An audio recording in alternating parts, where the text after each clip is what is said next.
Not yet. Oh, there. Yeah. All right, so that's live. The pre-show. Right. It's the pre-show. Nobody's listening anyway. Nobody gives a fuck. That's what I love about this. I always think that nobody's listening. I just think it's just a conference call. And speaking of, Dave, I don't know if you saw the tweet I retweeted about a half hour ago from Lionel Media. Yeah. And I don't know if you saw my response. No, I didn't see a response. I was like, yeah, that's proof enough. Oh, wait. I got a bunch of notifications here. That's why. I was going through my shit to try to find shit. Yeah, that's proof enough.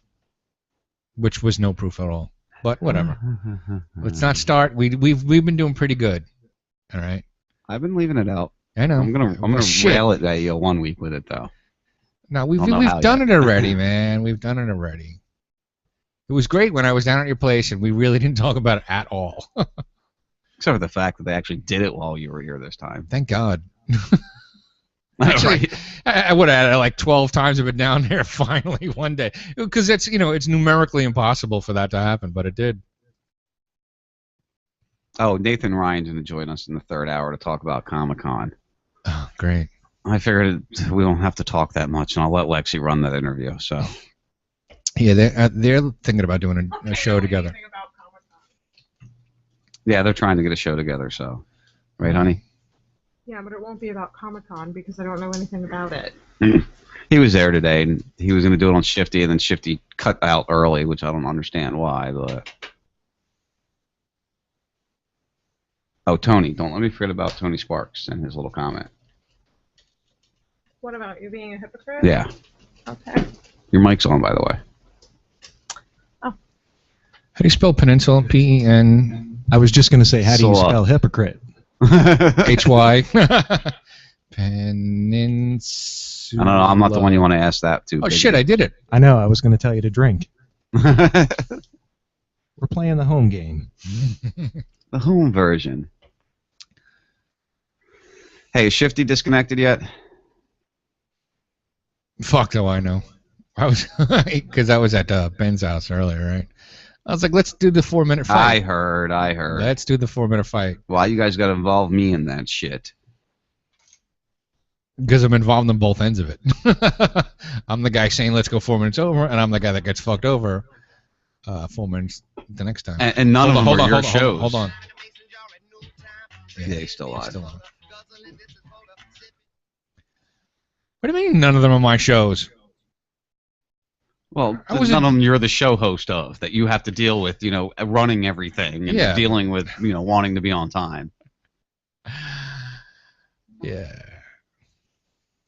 That's off. All right, good. So I can try to connect. Logging in. No. Honey, what do you connect over there? My phone. Can you plug it in? Don't start with me. I'm not in the mood. Fine. You move the microphone away. I'm just fucking with you. Sean says I talk too much and that I should try to not speak. Oh, when that's right. speaking. We had to have that discussion. Yeah. So yeah, both of you. I'm going to behave and try not to. Both of you. Oh, wait a minute. Both of us? Apparently I talk too much, which... No, you don't talk too much, but when I'm trying to make a point and you interrupt me or you don't let the show host run the show, it makes it very difficult. Ugh, well, then, so gross when you say it like that. That's when you get Blair Witched. Which recently happened to me. Yeah, it did. All right. I'm doing our opening. Live.com. It's one of America's most popular radio programs. It's the LRWS. Don't believe us. Just ask Dallas Mavericks owner Mark Cuban. People are allowed to be morons.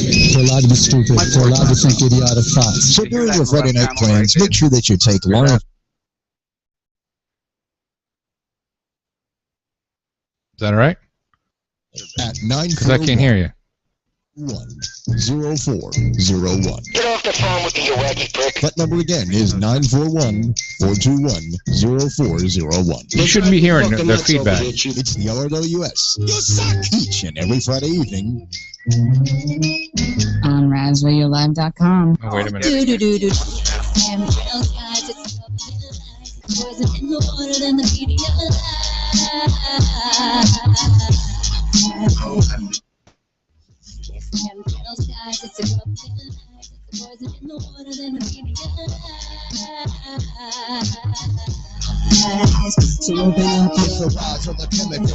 They got you. The tyranny is medical. Who shot you? Military generals aspirated your target. Bullets and they poison your water. Barely. I have it low down. What? Yeah, but I hear the music too.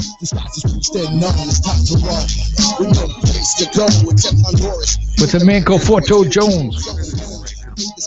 I hear the music more than I hear you. But both of you I have it both on the same line. So Skype and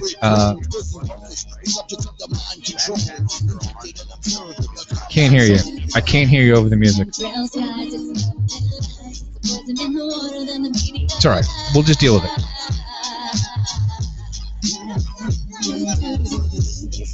It's probably on my side.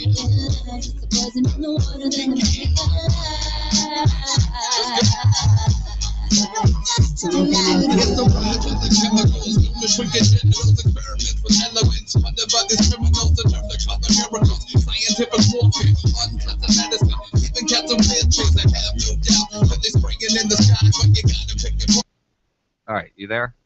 Yes, I am, and I hear you without the music. Why is that happening? I don't know. It doesn't matter. Let's not even worry about it. That fixed it. All right, that fixed it. Jesus Christ. My cats walk over the fucking board and they push buttons all the fucking time. What had happened is the pre was pressed down. Blame it on the pussy. Fucking pussies. Now you hear the music, right? I do. Now you don't hear the music, right? I don't. Meow.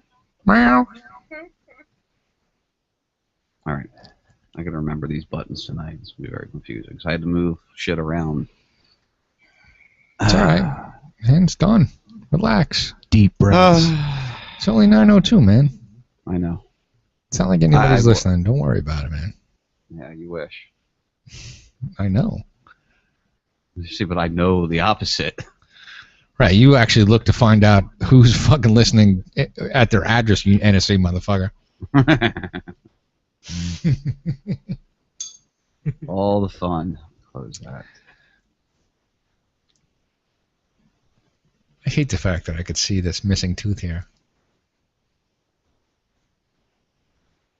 You can't. You guys can see it. It's my camera over here that I'm broadcasting on. Mm-hmm. All right, that's gonna be funny. So they are the chosen ones. I know this. I think the Christians think that you. Honey, would you grab me a beer, please? Oh, I so don't want to do this. Always respectful to women. When they invent the perfect artificial vagina, you broads are out of business. Lobster dinners. Seriously, I don't want to do the fucking Israel Palestine shit. I've got some stuff on it. It's kind of light. All right, good. I got the John. Because I'm going to be quiet about it. I've got the Jon Stewart stuff on it, which I want to. Oh, great! Because I've been avoiding. I watch Jon Stewart all the time. I've been avoiding it for 2 fucking weeks now, and I pay money to watch him, and I've been avoiding it. Yeah, no, I've got 2 segments from him I want to play that touches on Israel. There's maybe 1 or 2 other things. I don't want to spend a lot of time on it. I don't want arguments from people outside of us. It's just what it is. I'm getting tired of fucking people throwing the Bible in my face as they're using that as an excuse to fucking bomb and kill people. They always do. That's driving me nuts, I'll tell you. I know you saw the one post. Oh, it's ridiculous right now, dude. I mean, it's getting crazy. It is. Absolutely ridiculous. And people don't want to hear the truth. No, I just don't want to see people dying, that's all. And that's what it comes down to. I don't give a fuck who's doing what or who owns what. Let's not murder people with our tax dollars. Did you see me keeping my mouth shut? Yeah, I knew where you were going. That's why I threw that one. I was like, not saying shit until the fucking show's on. I know what you're thinking.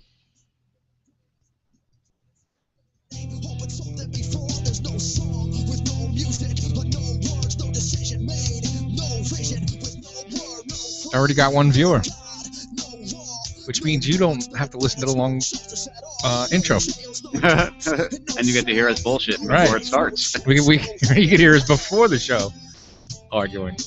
Actually, I've cut the long intro down. We're already only 2 minutes out. All right, good. About fucking time. Yeah, shut up. All right, so here's what I should ask you. Should I keep the mic like this?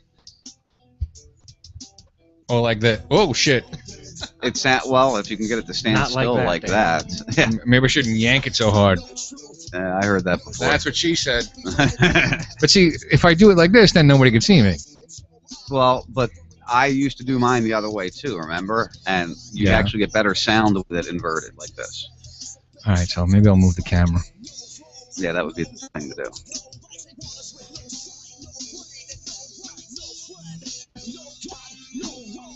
No justice at all.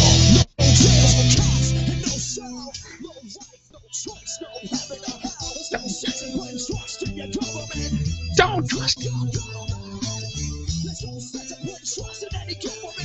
Don't trust him. No guns, no bullets, no justice. No guns, no bullets, no justice. No guns, no bullets, no justice. No guns, no bullets, no justice. No guns, no bullets, no justice. No guns, no bullets, no justice.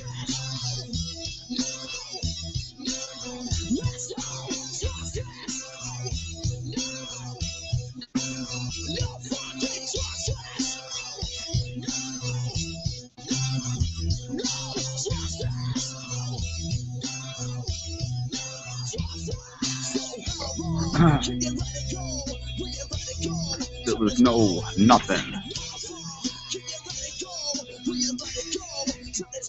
Nothing.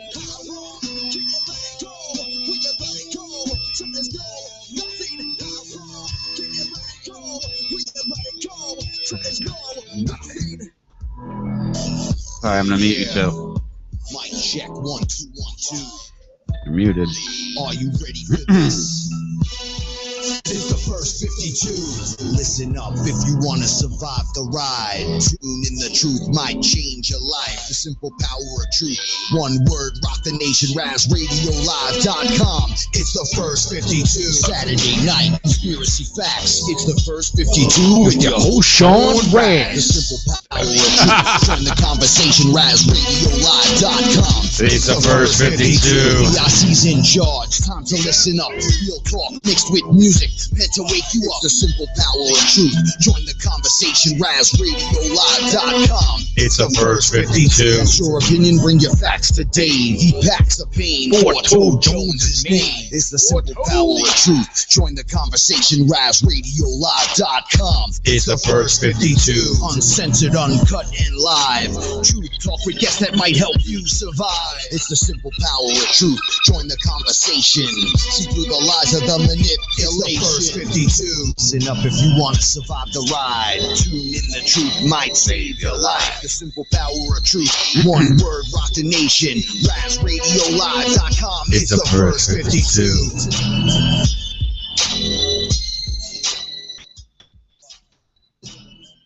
That is right. It is the first 52. It is Saturday, July 26, 2014. And you are listening to the first 52 on RazRadioLive.com with, of course, your host, Sean Raz. I've got a cast of characters here joining me. We'll get to them in a few minutes.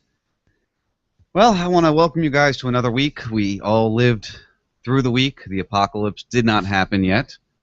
Yet, I say. And, we continue to watch the world spin. And cops beat people and kill people, and bombs dropped on children, and planes crashing all over the place. I mean, shit, you'll be damned if you're going to get me in an airplane anytime soon. That's for damn sure. Because there is no way. If it's not for TSA, it's for the fact they can't keep the stupid things in the air anymore. I mean, really. 4 plane crashes within 5 months of each other, or a missing plane, a shot down plane, a plane crashing, or this or that. You're not going to get me on an airplane. No way in hell. Sorry, guys. It ain't happening. I'm really getting tired of arguing with people I like and respect over something we have no control over. I want you all to understand this one thing. I am not for the murder of anyone. I don't care who they are. I don't care if they're good, bad, or indifferent. All right? We do this fairly or we don't do it at all. That's all I'm going to say on that one. We got a little things we'll touch on with that as the night goes on, but I'm getting tired of seeing it. I'm getting tired of fighting with good people with good intentions, people who care about what's going on in the world, and they just want to throw the Bible in my face. I don't care about the Bible. If it's telling you to go murder and kill people, then maybe you got to find a different book to read, because that book just ain't doing it for you. All right? Yeah, it's just me. It's funny. Let's keep in mind, every war over the past 2,000 years has been based on what? The Bible, or religion of some sort. So, sorry, that bothers you guys out there. That's my true feelings. I was a religious person at one point in time in my life. You know, I really thought that could change my world. And that's not what changed my world. You know what changed my world? Growing up, getting a good woman to stand beside me and help me get through my problems. Not reading a book. It was good family and good friends and good people. So that's what you want to change your life. You want to get a better life. You want to move up in the world. You are the only one that can do that. Surround yourself with the proper people, and you can do it. It's feasible to do it. Hi, Michelle. You know, I'm on my upslope, and again, I'm muted, but I'd you can be hear dead me if it wasn't for the woman sitting next to me, and I really, truthfully believe that. I believe that she saved my life because I was in a bad spot and I wasn't thinking. And guess what? I was religious at the time. Go figure that one out. So anyway, again, you know, there's been so much going on. We see so many different things that how do we handle them? You know, how do we get through our day? You know, this week, if you're a Facebook follower of mine, then you saw a post I put up. And it was a very unusual post of me. Even my sister-in-law made a comment, I didn't think you had it in you. You know, I surround myself with death and destruction, abuse, and law-breaking on a regular basis. That's all I ever do. You know, and it gets to you after a while, man. Let me tell you. If this is what you look at on a regular basis, it gets to you. You feel it inside. Maybe you don't realize you're feeling it. Maybe it gives you, you know, a bad attitude with your family, or maybe you're just a little short. But it gets to you.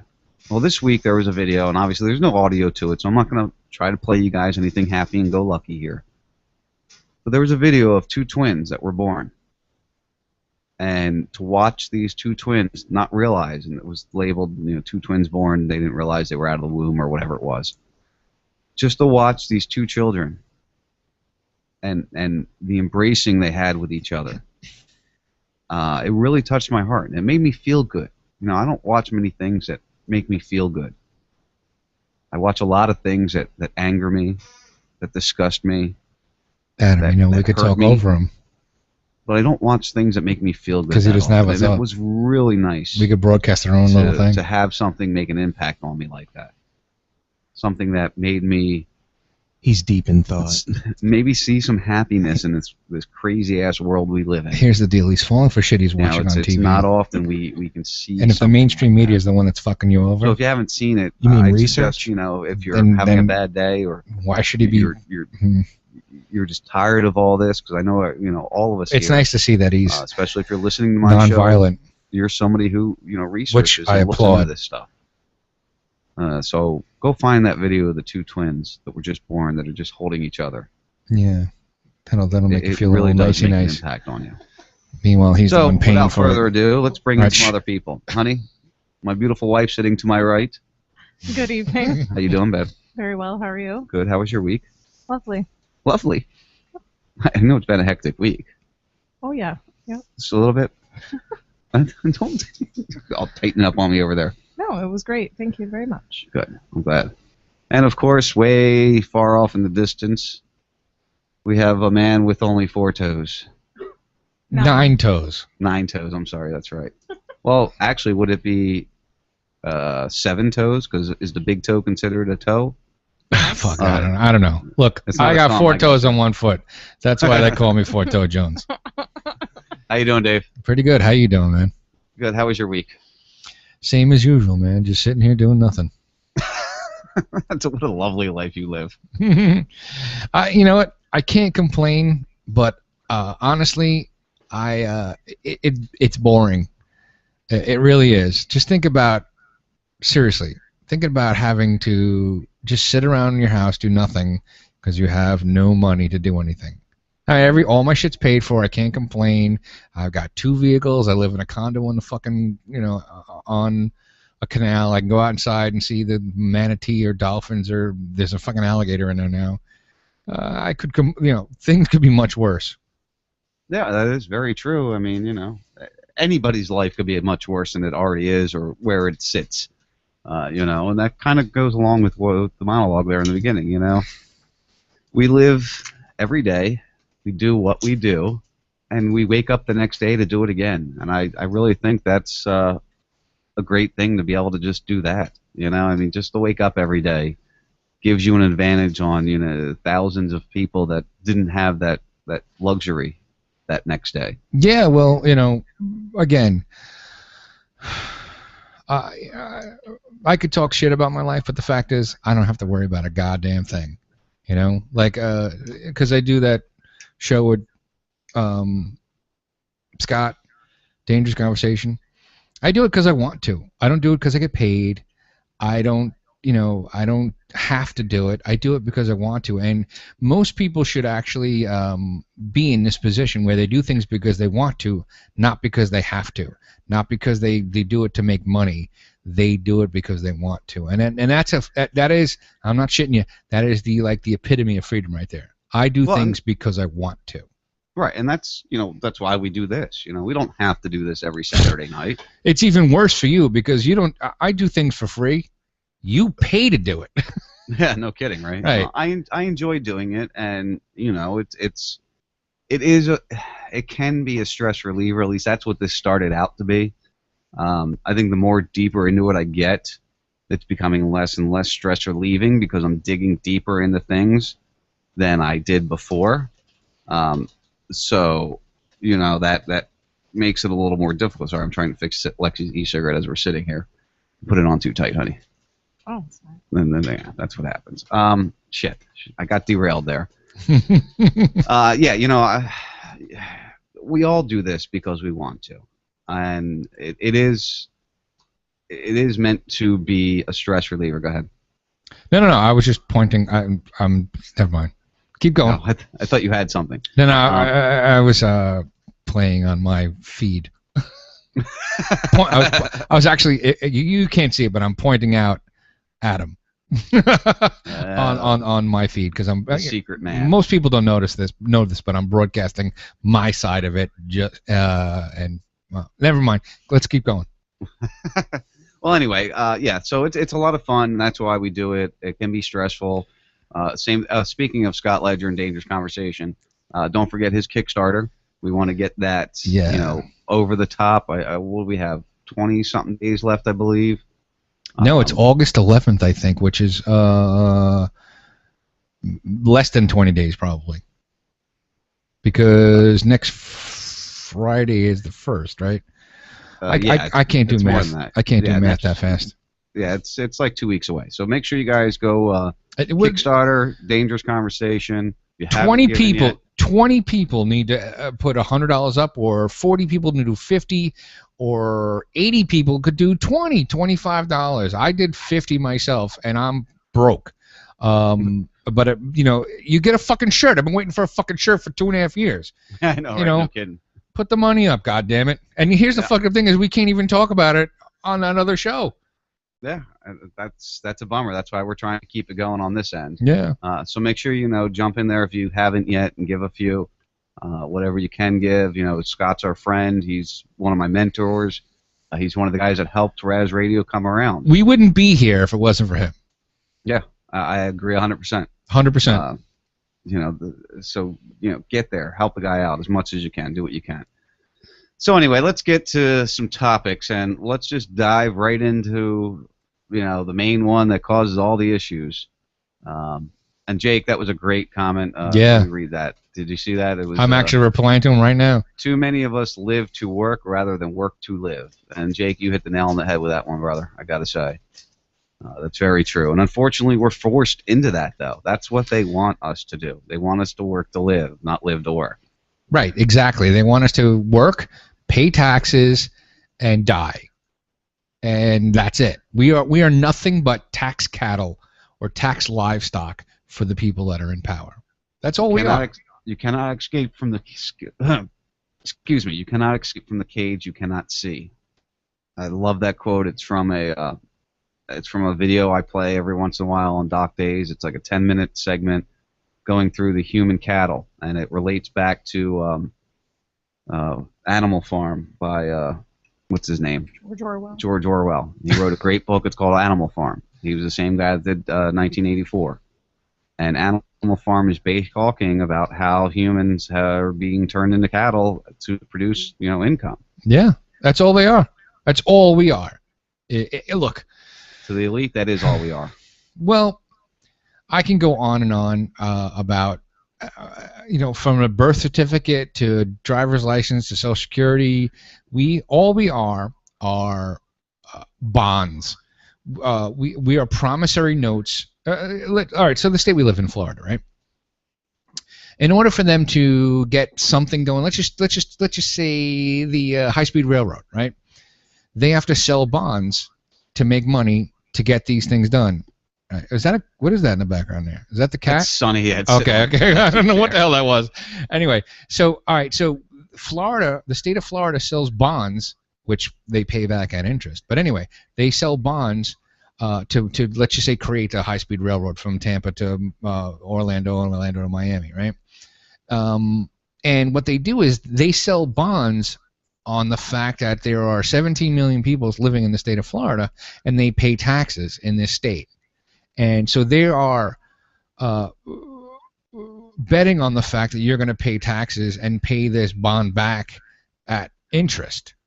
And this is why we register our cars. This is why we have to register our houses. This is why we have to do all these things so that they can actually sell your future tax earnings or tax payments. And this is true. You could look it up. I'm not making this shit up. I'm not fucking, pulling shit out my ass. This is the reason why you are. This is the reason why you have a birth certificate. This is the reason why you have a social security number, and the reason why you have a driver's license that in the state that you live in that has all capital letters. Imagine that. Amazing, isn't it? It is. It is. And again, I was just watching a couple of days ago. I was watching this movie Domino, which came out in 2005, about this model domino that turned into a bounty hunter. But part of that movie, right? They talked. The guy was like, "Yeah, everything's done through the DMV. The DMV's got all your information. The FBI, CIA, NSA all use the DMV's information to find you, and that's why all your and here in Florida, I don't know if you have a gold star on your driver's license or you, Lexi. But I look upper right hand corner. Do you have a gold star? Tell me what it means. Where's mine? I have one. I have one. So yeah, right between your driver's license number. Yeah, you know what that means?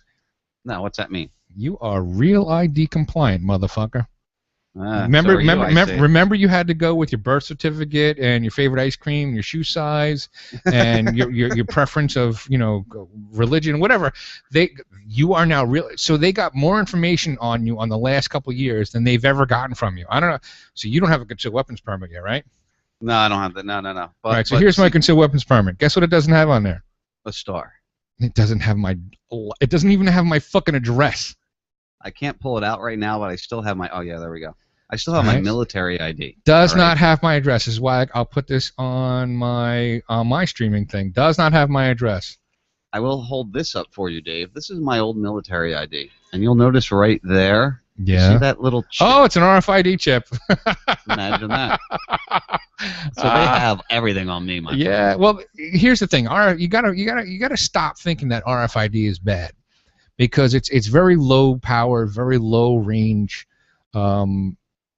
Tracking. What is more high range? Hold on a second.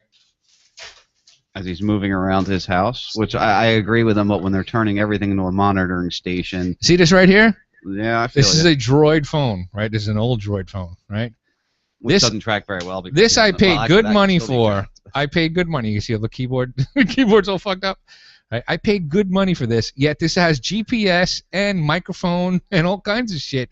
And it's got all my information on this fucking thing. And I paid money for this, and I paid money monthly for this for them to fucking track me, thanks to Edward Snowden, who let all us know that that's what they were doing. Oh, yeah, he let us all know. We weren't talking about that before Edward Snowden came out and said that. Exactly. I should say he confirmed the shit that we were talking about. Hold on.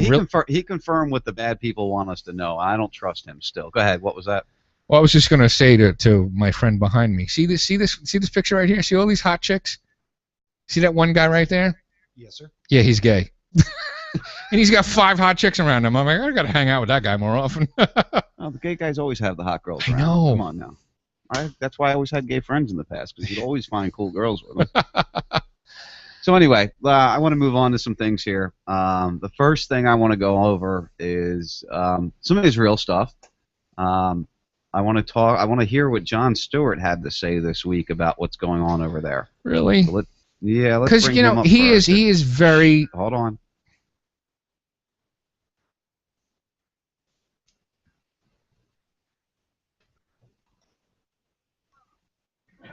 Tastes great, more killing. Look, both sides are engaging in aerial bombardment, but one side appears to be better at it. Most Hamas rockets are neutralized by Israel's Iron Dome technology, and Israeli citizens can even now download a warning app. You'll get it on your phone, and you'll know exactly what city is being targeted and when it's being targeted. Well, that's the $2.99 version. The free version. In the free version, you have to watch a clip of Transformers 4. And then, if you can get it off the screen, they'll tell you where the bomb is going. So Israelis seem to have a high-tech smartphone alert system. How are the Gazans notified? Basically a small mortar explosion on the roof of a building, which serves as an Israeli warning of an upcoming airstrike. So the Israeli military warns Gaza residents of imminent bombing with a smaller warning bombing. An amuse boom, if you will. And then, at that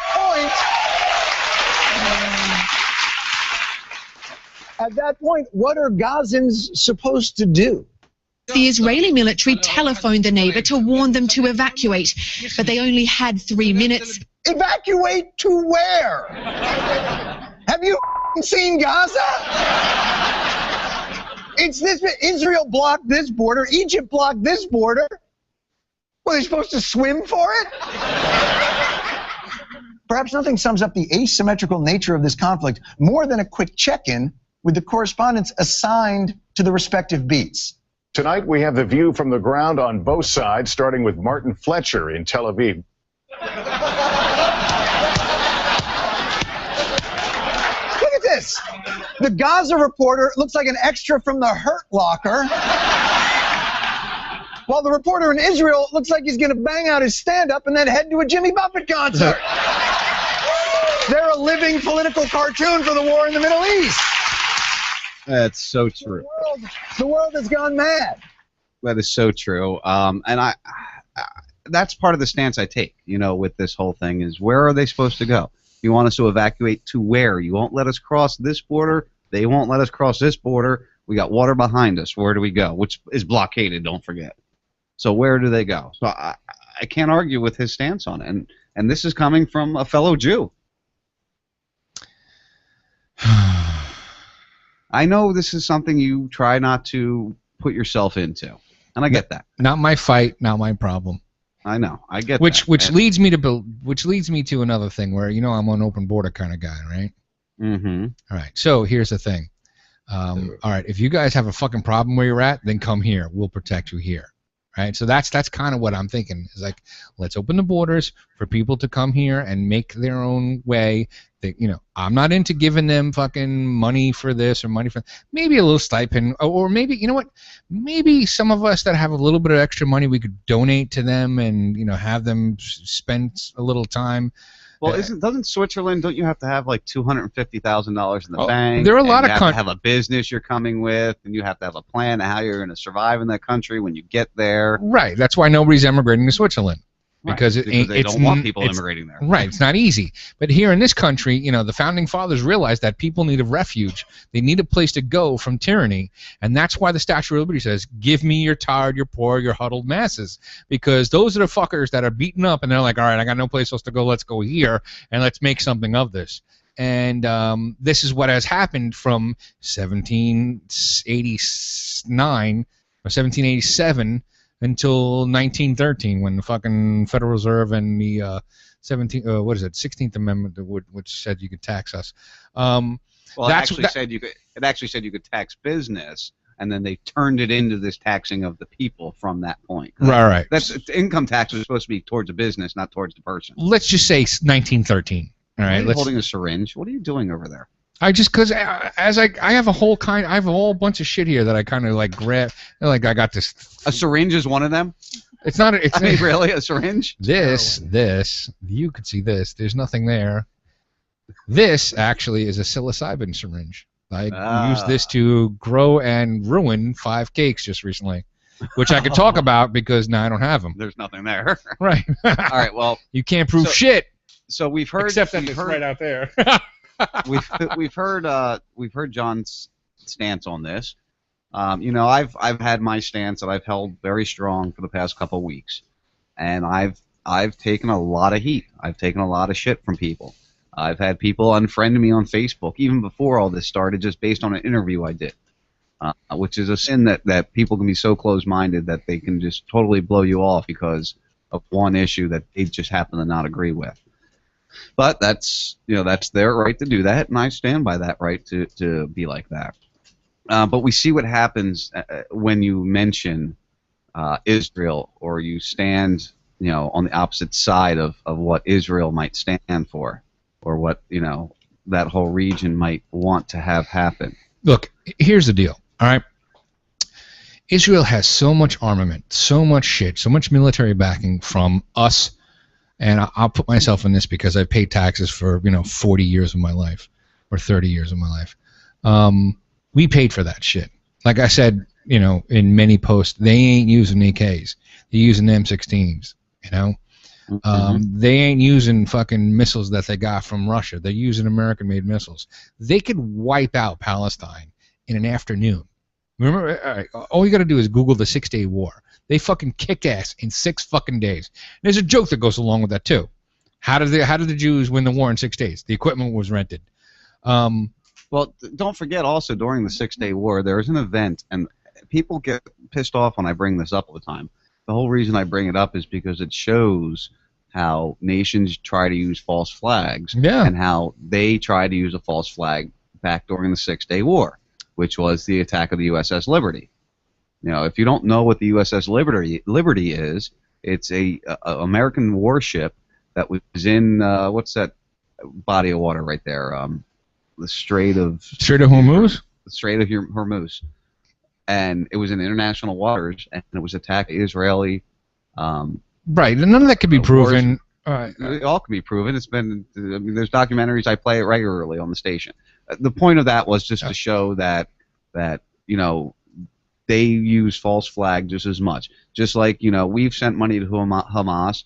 Israel used Hamas during, I believe it was not the 6-Day War. It was the next war they had with Egypt later on in history. They funded Hamas to use them as fighters, just like we funded Al-Qaeda to use them as fighters. So do you ever notice that all these entities that we fund and train always become the bad guys later on in life? And it goes on all the time. It happens so often that you should actually figure out that that's the way things are. If you go back all the way to fucking World War I, you realize that, and all the wars in between. Lusitania. Right, the Lusitania, the sinking of the Lusitania, what was it? Not the Vietnam War, which was one of the boat. Sinking of the boats. Well, I'm sorry, I was reading something. The Vietnam War. How did the Vietnam War start? Oh, the Gulf of Tonkin. Gulf of Tonkin. Right, incident, and where they claim that we, were attacked by North Korea or North Vietnamese troops. Right, and we weren't. It turned out that was actually proven false. And here we are. Was it 2014? And in 2001, we went to war with these people that they said, well, hey, listen, 19 out of the 20 hijackers were Saudi Arabian, so let's go to Afghanistan, right? Yeah, exactly. And then after Afghanistan, let's go to fucking Iraq. Let's do that. And because they got weapons of mass destruction. Turns out it was all bullshit. All the preludes to war, all of them in the last 120 years have all been bullshit and can be proven so. That is very true. And Buzzy, I was not talking about you, my friend. You have not thrown the Bible in my face. We've had our discussions about it. I think we've agreed to disagree on the situation. So I was not speaking of you, sir, just so you know. But the reason why I played that Jon Stewart segment is because it's kind of interesting what happens when you speak out anyway towards the negative of In fact, Israel.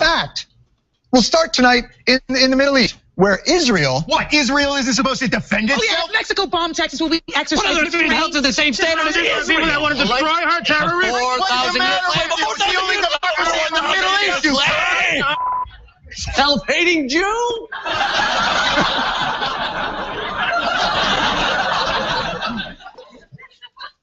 That was weird. Anyway, what I was saying was last Thursday saw the start of a new ground offensive launched by Israel.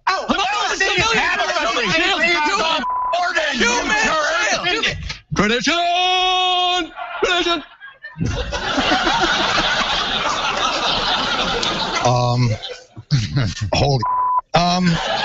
Look, obviously there are many strong opinions on this issue, but just merely mentioning Israel or questioning in any way the effectiveness or humanity of Israel's policies is not the same thing as being pro-Hamas. So you're against murdered children? Free Gaza! Free Palestine!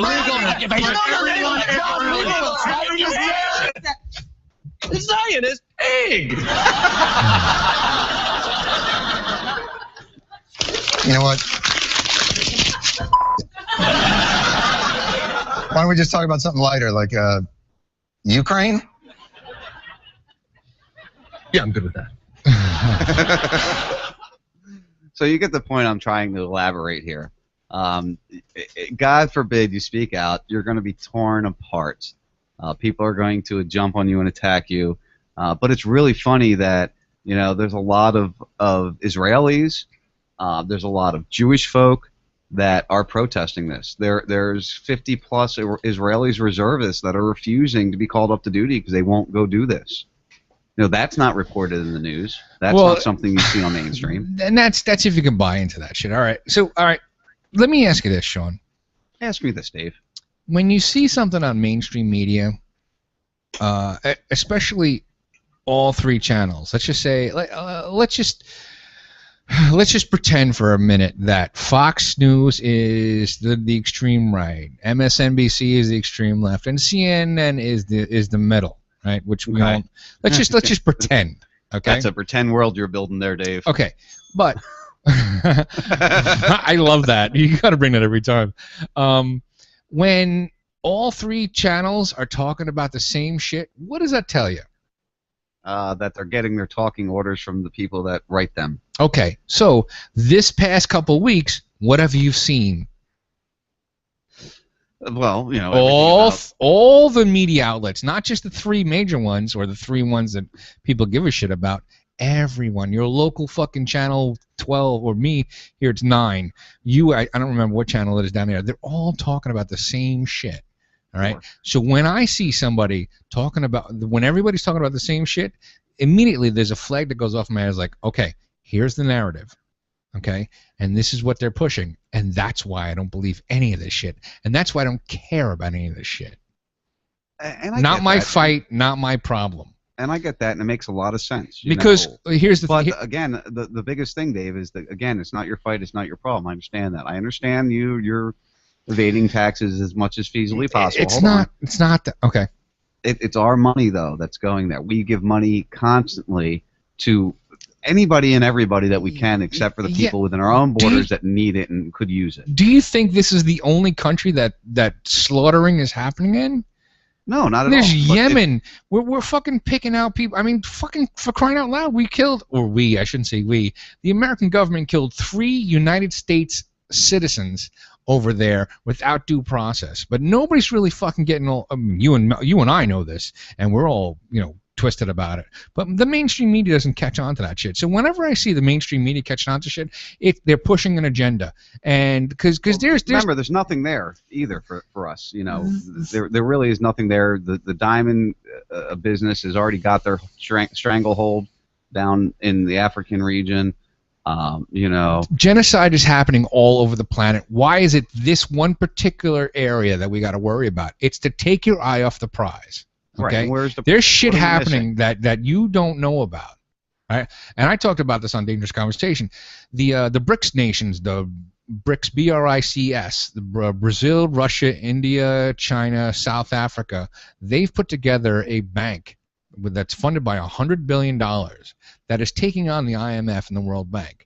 All right, and what they're going to do is they're going to fucking sink the American dollar. They're trying to be the world reserve currency, but most people don't know about that shit, right? And who do you think when World War III starts? Who do you think we're going to be involved in? I'll bet you 3 out of the 5 people on the BRICS board are going to be. We're going to be at war with Russia, China. India doesn't have shit. Iran.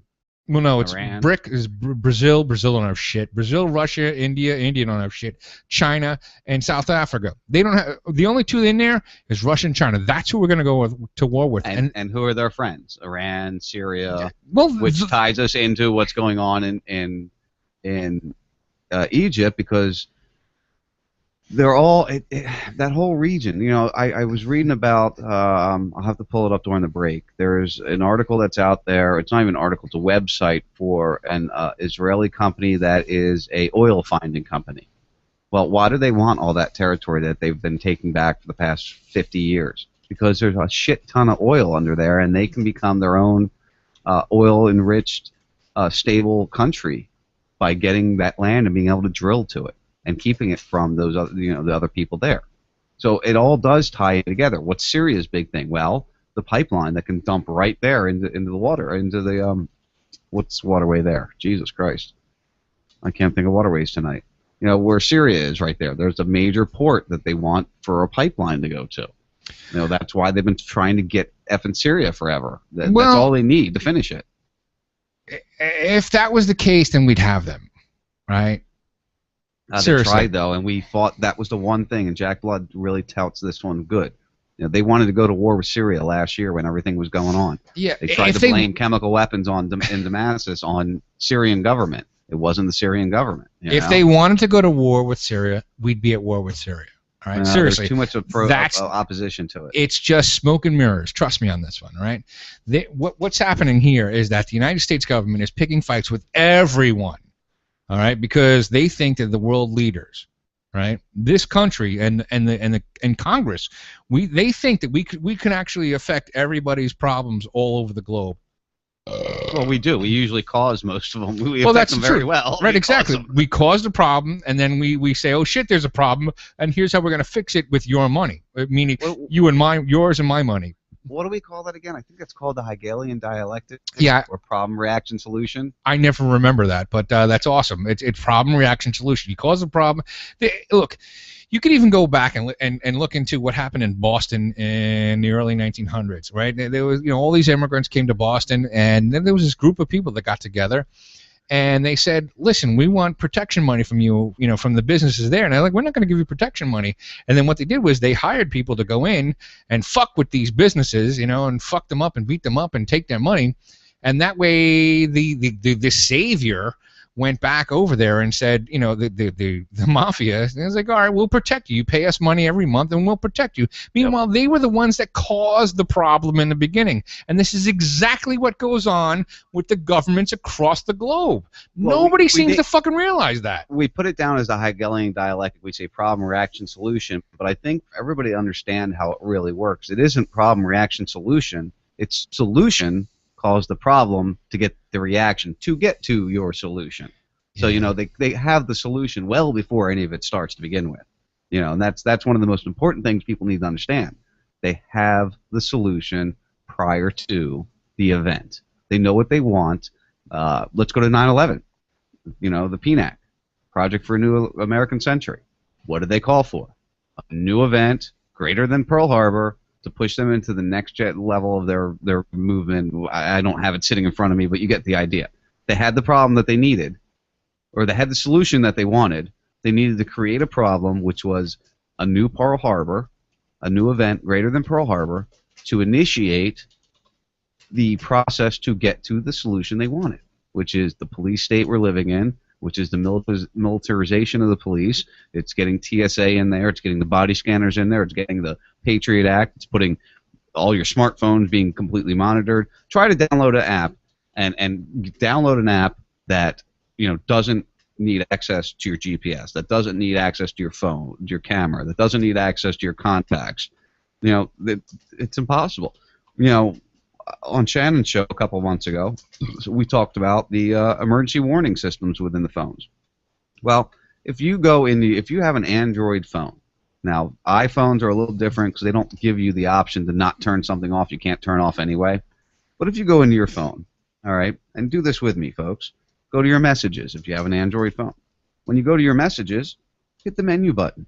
Go to settings. Once you're under settings, you can scan through, and you will find an area that says, well, I'm trying to find it here as I'm reading, or as I'm talking, which is very hard to do. Where is it? I know Rick found it for me. Yeah, well, I know exactly what you're talking about, and the reason this Droid phone that I have in my hand here, I rooted as soon as I got it. I got a fucking Android tablet somewhere, rooted it 2 days after I got it. I got rid of that shit. There are ways to get rid of that shit. They changed my phone. I think my last upgrade, it's gone now. I can't find it. No, it's just somewhere else. Notification sound. Well, anyway, you could go in there and you have presidential alerts. You have Amber Alerts, right? Silver Alert, which is old people, and some other like local alerts or something along those lines. You can turn them all off except for the presidential alert, which means if your phone is turned off, sitting in a counter somewhere, and the president wants to tell you something, he can turn your phone on and tell you what he wants to tell you. I got a problem with that. Yeah, that's if you that's if you allow that to happen. There are ways to go around it, and you just got to learn how to root your fucking shit. You got to learn how to own the stuff that you buy. Own the stuff you own. Right, because you buy a phone, you should be able to do whatever the fuck you want with it, not be able to turn off something. Fuck that. Ferris says, more like manufacture, advertise, sell, and repeat. Yep. Talking about the Hegelian dialectic. Yeah. But it's been used for years. I mean, we can go back to every single war, from current to World War I at least, off of my own memory, and every single one has been started by some kind of false flag attack. Right. They tried it again in Ukraine with this airplane. I've seen reports now, and I had heard some information about this prior to seeing these reports. But now there's reports, and this is going to relate to what we see in Gaza and Israel. There's now reports that the Ukrainian military was using that flight as a human shield. There's also reports that said that Ukrainian flight got purposely put over that airspace. We could talk in thises and that's and maybe. But Dave, this is where this all ties in for me. Now I had heard. Of course, we had all heard that the flight was 200 or 300 miles off course. All right, nobody knew how this flight was why this flight was off course. There was reports that Malaysian Air had decided to fly it up there. It was the only airline that decided to do that. So if that was their choice, then they need to go out of business, which they're probably going to after all this incidents. But one of the things before I had heard the reports of the human shield thing, one of the things I had heard was that when a military intercepts an aircraft, they don't communicate with you verbally. They come next to you and they force you to move. They make you go where they want you to go, and they can very easily do that. And if you're surrounded by two fighters, you're going to go where those fighters want you to go. So that was the reports I had heard prior to hearing the Human Shield reports. All right. Remember earlier we talked about the Lusitania? Yes. All right. So who let the Lusitania go across the Atlantic Ocean into German territory? British government.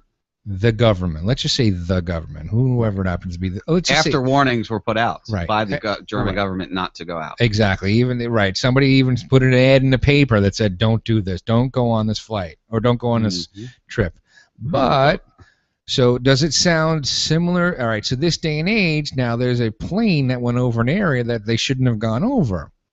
That was directed there by who's in charge of the flight paths? Well, the FAA is supposed to be. Well, no, in this country it is, but yeah, everywhere on the globe, it's governed by the government. Government agency. Right. So what does that tell you? A government agency told this plane to go here. This is the flight plan that you should go on because You're a conspiracy theorist, Dave. I know. I deal in fact. It is. There's no theory.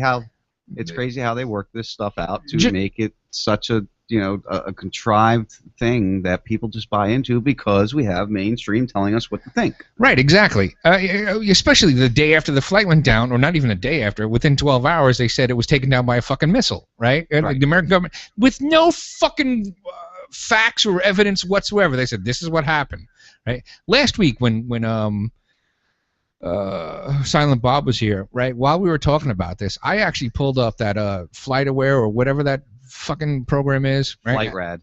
Whatever it is. FlightRad 24, yeah. Yeah. And I had showed him while we were on air. That's my chemtrail tracking one. I had showed him while we were on air the current flight path of what was going on, and I was like, here is the Ukraine. There was no one flying over the Ukraine. It was like a totally void thing. While and I didn't say anything. I just happened to show him, and this is what goes on. Nobody's flying over there. All right, so it's after the flight went down, but this is what was going on beforehand. But nobody was going over there before it, right? Except this one fucking plane. It's the Lusitania all over again. It's trying. Look, guys, anybody within the sound of my voice, by the time within the year of the next American presidential election, we will be in World War III. I hate to agree with you because I just don't like to agree with you, but I have to agree with you on that. I really think that they are pushing us there. We know who the bad guys are going to be, Dave. I think we both can agree who we think bad guys will be, which is China, Russia, Iran, Syria, and anybody else that's going to stand along those sides. It's going to be France and Germany is going to be involved in that too, because they're actually buying and selling shit to those countries as well, because they're trying to make money. They're tired of the U.S. dollar. They're tired of the central banks, fucking them over. Well, everybody's got a central bank. If you look up the Bank of International Settlements, there's 60 banks out of the 200 countries across the globe. There's 60 of them that are involved in this Bank of International Settlements. China, Russia, Germany, France, they're all in on it. And that's the thing, you get those guys to fight with each other, you make money on both sides of it. And so the banks always win. Look, most people think that the Illuminati is a bunch of people. No. What's happening is the banks run the fucking globe, and they're the ones. Up until just recently, if you looked up the Bank of International Settlements on Wikipedia, the third or fourth sentence says, "is accountable to no government," which means they could do whatever the fuck they want, and they don't have to talk shit to anybody. There's no other business on the planet that does the same thing. Okay? Especially not one that's controlling a country's income and assets. Really, seriously, people that are listening to me now, Google Bank of International Settlements, look at the Wikipedia page, scroll down, see how many member nations are involved in that, and see the ones that are actually going to be. Those are the people that are going to have the infighting. We don't give a shit about anybody else because they can't make money on both sides of that because they're not part of it. You're being very quiet over there, honey. Oh, that's going good. I'm just listening. Can you see her? I just got a message from one of our listeners, Eric. He says he took a picture of Fox 5, which is a New York station. It says, "Disaster drill in Brooklyn. Wonderful. What's New York up to now?" he says. Yeah, disaster drill. Hey, what's your thoughts on this? I know I look at it as a distraction and petty and bullshit, but what's your thought on the white flag thing on the Brooklyn Bridge? I just think it's somebody doing something to make up to do a message, and I think the primary portion of it was to have this message, but the secondary part of this is that holy shit, because I even retweeted out a picture of the front page of the Daily News. Says first it's a flag, next it could be a bomb. So all these people are actually turning into fear mongering. It's just a joke. It's just something that says the American people have been in the sun too long. We're bleached. We're not the same. We're not the country we used to be 240 some odd, 30 some odd years ago. It's all security theater. Exactly. First of all, is I think one of the points they were trying to make, because they can't figure out who did this, and there was cameras all over the place, and they got apparent video of bodies moving around. I've actually ridden my bicycle across the fucking Brooklyn Bridge a couple times, right? And you're at southern Manhattan and northern Brooklyn, right? Two of the most densely populated areas. These motherfuckers went up there and changed the flag and came down, and nobody saw them. And they turned the lights off even. They used aluminum pans that they taped over top of the lights to turn the lights off. Whatever they did, nobody fucking saw them. And that's, me personally, I fucking love that shit. I love that they were able to do that. It makes a fool of the fucking, look, I can't remember exactly the terminal or the amount of people, but if you were to take the NYPD, it's like this, and collectively bring them all together, it's the third biggest militia on the planet. The NYPD is? The NYPD. Right? Because they are there's like 34,000 of them or some shit like that. They have the biggest. If you Google it, maybe it's not the third, maybe it's the 10th, maybe it's the 12th, whatever it happens to be. But there's only 5 little boroughs. It's a lot of people and a lot of cops. Well, I'm just to do landmass. It's smaller than the city of Jacksonville. All right, Jacksonville is actually the biggest city in the United States. In the country, yeah. Right. It's amazing because it's so sprawled. Well, it's 900 people square don't feet. realize that. Right. All right, I flew into Dallas. Lexi always tells me that. She's like, "That's the biggest city." I'm like, "Oh, what the hell, really?" And it was named after Jackson, who actually killed the Second Central Bank. He's turning over in his grave because of the Federal Reserve. But anyway, I killed the banks. That was his last words on his deathbed, pretty much. Yes, it was. But you have all these people that are all fucking fired up, and if you see something, say something, and they didn't see shit. Yep. Well, and that's what they wanted, I guess. Keep part the fear going in New York, because the New Yorkers are easy to fear.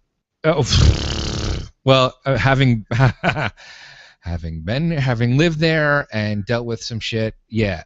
I'll be honest with you, it's easy to scare us. But and I'll be honest with you, that's part of the reason why I got the fuck out of there. Americans scare very easy. I do want to say we're going to take a break here in a minute. I got a lot of friends that I like to support and back up. ShannonBurkeShow.com. Go get the podcast. WouldItKillYouNow.com. Would it kill them to mention fucking Dangerous Conversation, for crying out loud? He has on the podcast. Why not? He has. He has? Yeah. Oh, awesome. He brought it up before. All right, good, because I have all the podcasts, but I haven't listened to them. Yeah, I'll see. You got to listen to them to know what they're talking about. So make sure you check that out. Shannon's been a great supporter of Raz Radio. I respect the guy a lot, just like I respect Scott. And give the guy a hand. 99 cents, $4.95 for the week. Big things are coming from that realm, so it's definitely worth keeping everything fresh in your mind. But you guys are listening to the First 52 on RazRadioLive.com. We are going to take a break. We'll be back in a few minutes, and let's talk security theater when we get back. Great. What am I supposed to say? We're on break. Remember, we're live on my side, so don't say anything you don't want to say. Yep. I'm actually going to leave for a few minutes. All right. I'm going to turn this up so they can hear it on that side. 52 with Sean Raz for Toad and Lucky. That sounds like shit. Give me a script here. Come on. I can't do this. You're putting me under pressure. Bob, don't worry about it here. And Dr. Bob. Dr. Bob, yeah. Dr. Bob Tuskin. Bob Tuskin, and you're listening to the First 52 on Raz Radio with my buddies Sean Raz and Lexi Raz and that guy Toad.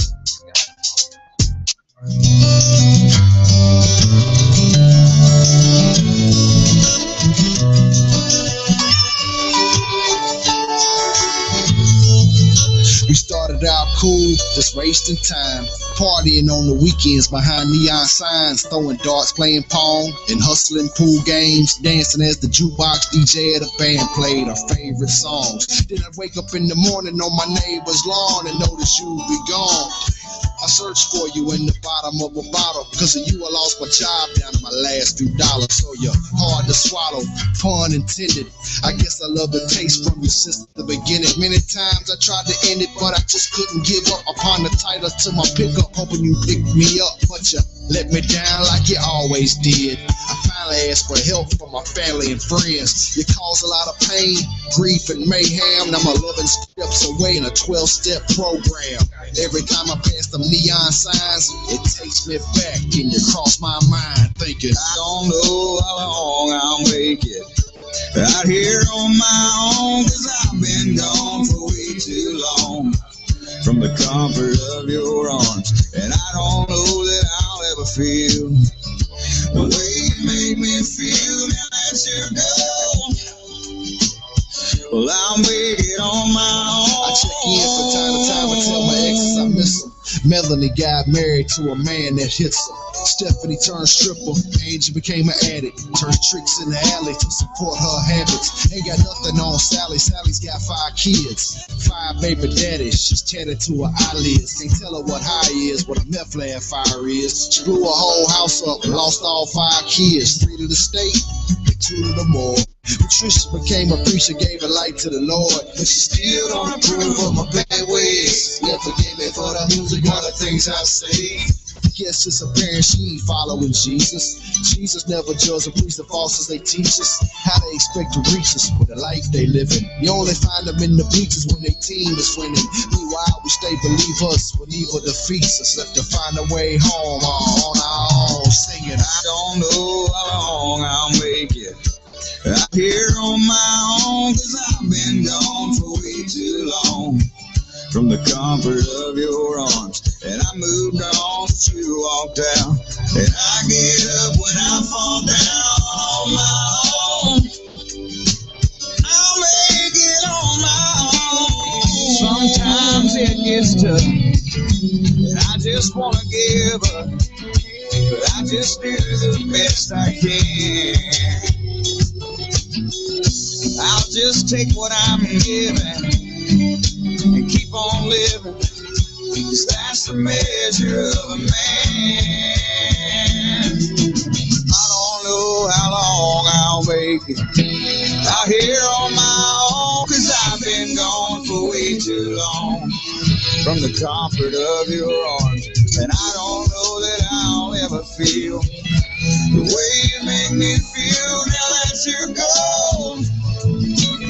Yeah, I'll make it on my own, 'cause I moved on since you walked out, and I get up when I fall down on my own. I'll make it on my own.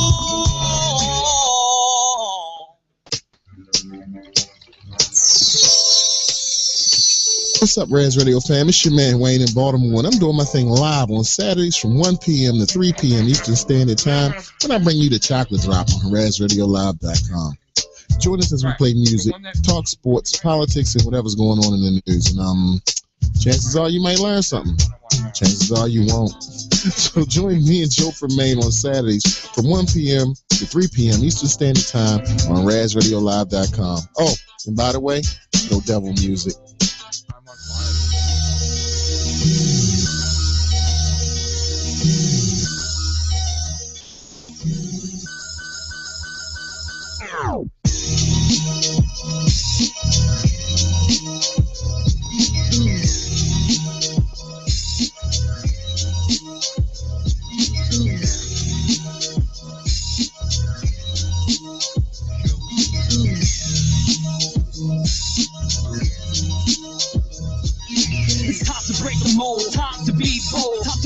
war on ways, thinking of old. Time to reclaim the throne. Time to unleash the great fuck conditioning. Stranglehold, it strangled you cold. Told you what you were told. Sold your soul to the devil to repay what they loan. But they can't own what's already owned. Can you hear me now? How many fucking bars on your phone? Don't get me wrong, get it through your dome. I do condone revolution to protect my home. I'm ready to fight. Trust me, I'm not alone. Just look at all these other people who got the same tone. Well, maybe I'm all wrong, and I'm barely hanging on. One step away from snapping, striking myself with a bomb. The turning point's long gone, that's the point of the song. I'm fucking done with feeling helpless. You can hear me. What's the point in going on? Just hit the tramadol. Not you. Everybody else on this side. You don't gotta hear me. But I was singing and I realized they could hear me. What? I said I was singing and then I realized they could hear me. I was talking to the people on the stream. Sean likes to do karaoke.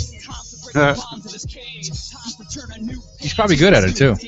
You know who's really good at it? Seriously. Are you talking to me? Who's really good at karaoke? Who? Amber. Really? Yeah. We were in downtown Tampa, in Ybor City. She was belting shit out. I was like, holy shit. Yeah, we'll have to go do karaoke one night together because Lexi and I, that's how we met, and we're both, not to like pat ourselves on the back, but we're both really good actually. Yo, Amber won competition. She was a competitive karaoke singer. Yeah, I've done that before. I almost won. I was like 3rd or 4th place in the one I did. So, but I'm a country, like I do all the country hair bear songs, you know. I'm a little bit country. I'm a little bit rock and roll. Oh my God. Must be Troy's watching us. Oh, why? He didn't tweet me anything. The hangout on air will end if you don't continue to broadcast content you're not authorized to use. Yeah, well, I'm authorized. I know the guy. Fuck you. I'm not. All right, so I'm going to mute the mic.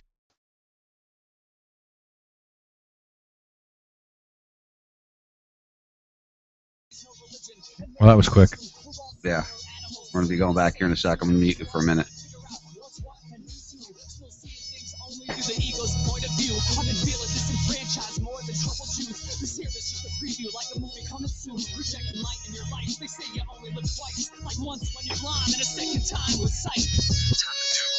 Time to be free.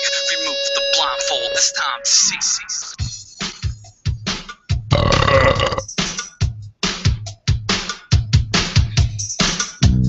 Well, welcome back to the first 52 on RazRadioLive.com. I hope you got a good break. I hope you took care of what you had to take care of, because we are back here. And we're going to do a little more radio. We're going to talk a little more. We're going to have a little fun. He's early. I don't know what to tell you. So, like I promised, we're going to talk a little security theater in this hour. Dave, what do you think about security theater? I think that you are 100% right on security theater. I guess I should turn you on first before I ask you a question. Dave, what do you think about security theater? I think you're 100% right. I think it's bullshit, and this is, it starts with the TSA, and actually it starts with the cops, because you think that the cops can fucking do something for you? You would be wrong. I have to get this thing off my head. What thing off your head? And yeah, you can't see. You're not watching it. Oh. Anyway, well, the reason I bring up security theater is because that's something we've, chanted for a few years now. We look at the TSA breaking up all these terror threats, which all, turn out being government run. We see. Oh, wait a minute. I actually have. Hold on a second. What's that, Dave? I have from The Guardian, which, this is where Snowden / what's his face leaks. Greenwald leaks. And I'm just going to read the fucking headline here. Government agents directly involved in most high-profile U.S. terror plots. And I don't have to read this fucking article to tell you that, yeah, they're right. But if you want to, go to The Guardian or just Google government agents directly involved in most high-profile U.S. terror plots, and you can read it yourself. These are things that Sean and I know for a while now. I just want you guys to know. And this came out Monday, July 21st. Well, what I'm looking at here is from Yahoo News. FBI pushes Muslims to plot terror attacks, Rights report. And they get paid for it, right? Of course they do. So here we got, hold on, the computer's giving me a little issue here. Here we go, move up, move up, move up. Thank you. The FBI encouraged and sometimes even paid Muslims to commit terror acts during numerous sting operations after 9/11 attacks, a human rights group said in a report published Monday, which is the same report you are referring to. Far from protecting Americans, including American Muslims, from the threat of terrorism, the policies documented in this report have diverted law enforcement from pursuing real threats, said the report by Human Rights Watch. Aided by Columbia University Law School Human Rights Institute, Human Rights Watch examined 27, now keep that number in mind, 27, cases from investigations through trial, interviewed 215 people, including those charged or convicted in terrorist cases, their relatives, defense lawyers, prosecutors, and judges. In some cases, the FBI may have created terrorists out of law-abiding individuals by suggesting the idea of taking terrorist actions or encouraging the target to act, the report said. In the cases reviewed, half of the convictions resulted from a sting operation, and 30% of those cases the undercover agent played an active role in the plot. Say that again. Say that again. How many percent? What's the percent? In the cases reviewed, half the convictions resulted from sting operations, and 30% of those cases involved the undercover agent playing an active role. All right, so and 30% they played an active role. 30% they played an active role. All right, so and now that's what the government and where did this come from? This was Yahoo News. This is Washington AFP. Why do I hear reverb? You have speakers on in your background? Mix minus. Mix minus, bitch. No, I had my monitors up. Sorry. All right, yeah, okay. So 30% is what they're telling you. You know, it's probably quite the opposite. It's probably 90%. You know. Well, the reason why I said remember that number is we can all recall. It's got to be about a year and a half now that Judge Napolitano came out, and at the time it was only 20 cases or 22 cases, where he pointed out that out of the 22, 20 of them, or whatever the number, I forget the number exactly. I'll look up the video here in a second. Maybe we'll play that for you. Where he pointed out that, you know, out of the, let's say 20, because I don't remember the exact number, 18 of them, so 2 of them might have been real, but the rest were all orchestrated and directed by U.S. government officials. Imagine. Do you remember that video? Yes. Who's the terrorist? What terrorist? No, Napolitano. Andrew Napolitano. Oh, yeah, Andrew Napolitano. This is years ago. He said that 19 out of the 21 things that had been captured by the FBI were all FBI informants. Yeah, imagine that. And we see that. I mean, go back to World Trade Center 93. You know, the operative that was working with the government was getting suspicious because he started feeling it was going the wrong way. So what did he do? He tape recorded his FBI agent controller telling him that he was going to use live ammunition in the towers. Yeah, and he didn't want to go through with it. Right, the FBI gave him a live bomb. Yeah, why? Gave it to him. Why is it that there's not enough evidence for the bombing of the 1993 World Trade Center bombing, and there is an exorbitant amount of evidence for the Oklahoma bombing? Well, there really isn't. Within like a week, they knew what kind of truck it came from, whereas World Trade Center, they don't know shit. Well, again, Dave, how much exorbitant amount of information is there? Because, you know, we've interviewed Holland Vanden Nieuwenhof. Where's the bell? Where's the bell? Thank you. I'm getting a reverb from your end now. Holland Vanden Nieuwenhof, we interviewed him, and, you know, there's a lot of questions that went on that day. You know, recall the news article or the live news feeds talking about 2 or 3 additional bombs, and that the bomb squad was there removing them. All right, what's the name of that that documentary? Let's put that out there. It was a noble lie. A noble lie, right? A noble lie. Yeah, I'm gonna get him on again. He's ready. I just gotta actually get to him. If you Google a noble lie, the second thing down is the YouTube version of it. It's free. You can watch it. It's excellent. Is it the full length? Because last time we talked to him, they were fighting putting it on there. Yeah, well, it's 120 minutes.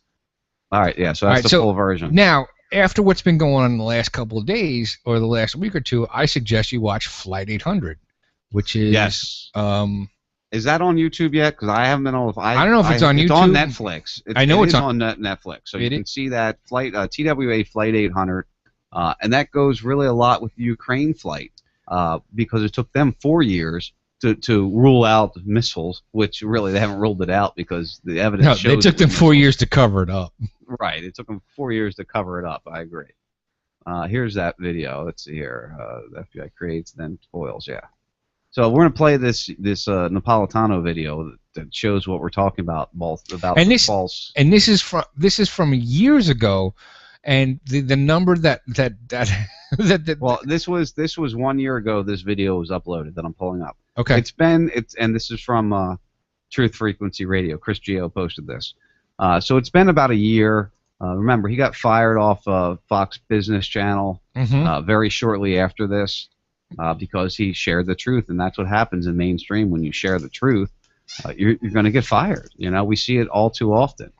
Now I see, and I look forward to talking to Robbie because now I'm seeing people coming out calling Abby a agent, which I hope we can get to the bottom of that. I'd rather talk to her about it, but you know, I've seen these calls now calling Abby Martin, you know, a possible Russian agent. Which, well, you're going to hear that now because now Russia's starting to become our enemy. So because she works for Russia Today, that she's instantly an enemy. Meanwhile, that means nothing. Right. Well, again, it's anti-propaganda. It's alternative propaganda. Here we go. Work for us or do we work for the government? Can the federal government take credit for saving us from a plot of its own creation? Tonight, has the federal government kept us safe, or does it just want us to think that it has kept us safe? Since the tragedy of 9/11, numerous crazies and low-level copycats have engaged in criminal behavior which they hoped would result in the deaths of innocent Americans and somehow advance their cause of jihad. If you ask the leadership of the FBI, most of whose field agents are tireless, dedicated, Constitution-supporting professionals, it will tell you that the FBI, has foiled about 17 plots to kill Americans during the past 10 years. What it will not tell you is that there have been 20 foiled plots, and of them, 3 were interrupted by members of the public. The 17 that were interrupted by the feds were created by the feds. We all remember the 3 that were foiled by diligent Americans: the shoe bomber, the underwear bomber, and the Times Square bomber. In all of these cases, the crimes charged were those of attempting to kill and conspiring with others to do so. In all 3 of those cases, alert Americans on transcontinental flights or in the streets of New York City told authorities of bizarre behavior or actually subdued the threats themselves. There was no foiling by the FBI. The plotters were, thankfully, bumbling fools who had poorly planned their criminal behavior and who ended up harming no one. All 3 are serving life terms. But the more curious cases are the remaining 17 for which the federal government has taken credit. They all have a common and reprehensible thread. They were planned, plotted, controlled, and carried out by the federal government itself. In all of these 17 cases, from the Fort Dix 6 to the Lackawanna 7 to the Portland parade bomber, the feds found young men of Muslim background. Yeah, the computer's been acting weird tonight, so you might get some stutter during these videos. Backgrounds, loners who were bitter at America. They befriended them, cajoled them, and persuaded them that they could change the world by killing Americans. In all these cases, agents worked undercover and portrayed themselves to the targets as Arabs of like un-American mind. In some cases, the federal agents used third parties to act as middlemen. The third parties were typically persons who had been convicted of crimes and who, in return for leniency at their own sentencings, were willing to work with the same feds who prosecuted them in order to help the feds entrap whomever else those feds were pursuing. Thus, in all 17 of these cases, because of the command and control of federal agents, No one was ever in danger. No one was harmed. No bomb went off and no property was damaged. But in all those cases, the losers whom the feds targeted each believed that they were interacting with real plotters who would bring them cash and bombs. As we know, sometimes the cash arrived, but the bombs never did. The defendants were essentially charged and convicted for playing a game with federal agents. The most recent of those government-generated plots was revealed yesterday. It has a new twist because it allegedly involves agents of the intelligence apparatus of the government of Iran. It, too, was destined to go nowhere, as the feds monitored and taped every move made by their target as he interacted with federal agents whom he stupidly believed to be drug dealers and co-conspirators. Today, the feds themselves revealed that high officials of Iran's government knew nothing of this. Of course, the neocons have demanded bombs on Tehran, no matter what the government there knew. And this plot came to light the day before Attorney General Holder himself was subpoenaed by Congress in the Fast and Furious case. You get the picture. Are any of these plots criminal? Can the government just pick and choose whom to seduce and then lower the boom at the right time and arrest its would-be Confederates? Is this a proper and efficient use of law enforcement resources? The answers to these questions are obvious and they are not good. The courts have made this legal, so long as the target of these plots had a mental predisposition to cause harm. But none of this keeps us safe. All of this makes us less free, as any one of us can be entrapped. And we are fools if we praise the government for exposing a plot of its own creation and saving us from a danger that never existed. Can the government break the law in order to enforce it? Well, when it does, it becomes a law unto itself, and the rule of law dies as the feds decide whom to target and whom to trap. Think about it. Are we really safe in a false sense of security? Why do we pay the government to trick us into believing it is keeping us safe? When no one is harmed and the government controls the plot, aren't we just punishing someone for his thoughts? And in a free society, aren't free people free to think as they wish? This must be so. Because if the government can punish our thoughts, there are no limits to its power. From New York. And, you know, all I'm going to say to that is Operation Northwood. If you don't think our government would ever consider doing something like 9/11, like Oklahoma City, like the Ukraine flight, like any of these things we see going on, just look up Operation Northwood and realize that President Kennedy refused to sign that document and actually fired Limiter. I think that was a general. Wait, we should all drink. Hold on. Yeah, I can't remember his name. What the hell? I'm pretty sure that wasn't it. I'm sure it wasn't. That was just mumbo jumbo. It's got a damn boat named after him. God forbid me. I just can't say his name. But that's the truth. You know, I mean, that's what the U.S. government does. You know, so don't think they don't. So what we're talking about here is false sense of security, false security theater. Security theater, right? It's the false sense of safety. Safety, False exactly. sense of security. That is an excellent word. Safety. You must be safe. Don't worry. Yeah. We'll keep you safe.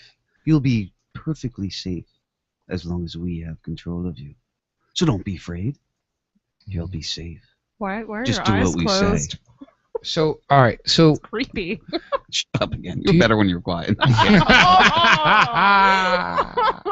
love you. You love Oh, you. fine.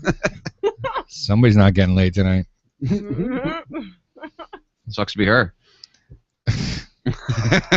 Anyway. Wow, you're on a roll, huh? Yeah, I'm pushing it. I know. Yeah. I like to push it every once in a while. So we talk about this false sense of security. We talk about the security theater. Let's call it security theater. And, you know, it gets tiring after a while. You know, always seeing these plots and knowing that they're up to something and they're constantly doing it. You know, we think the TSA is there to protect us. Isn't that what the TSA was brought to us for? To protect us? Did you read that story about the guy who was drunk? Boy, you just don't let me set a story up, do you? God damn it, Dave. That's where I was going, my friend. Hashtag Dave. Yeah, well, all right. So maybe you should tell me these things beforehand. Hashtag douchebag Dave. Yeah, douchebag Dave's here for you. Dave's drunk. Yeah, that's where I was going, Dave. Allegedly, or alleged TSA imposter. Did you see who it was, Dave? Have you seen who this imposter is? Wasn't he like a the son of? I can't remember. Go ahead. He was an international banker. The son, an international banker who was posed as a TSA screener and reportedly patted down female passengers at San Francisco International Airport, has been revealed as the son-in-law of one of the most prominent families in Hong Kong. Move. Continue to move, computer. Hello. Scroll down. Thank you. Yeah, this we don't care if somebody is the wealthiest man in the world or he's a transient with no home living here in Redwood City. Everybody gets treated the same. So let's see if this wants to cooperate. Tonight about the international banker who posed as a TSA screener while reportedly patting down female passengers at San Francisco International Airport. It turns out Eric Slayton is the son-in-law of one of the most prominent families in Hong Kong. His mugshot was made public today. ABC 7 News reporter Vic Lee has the story.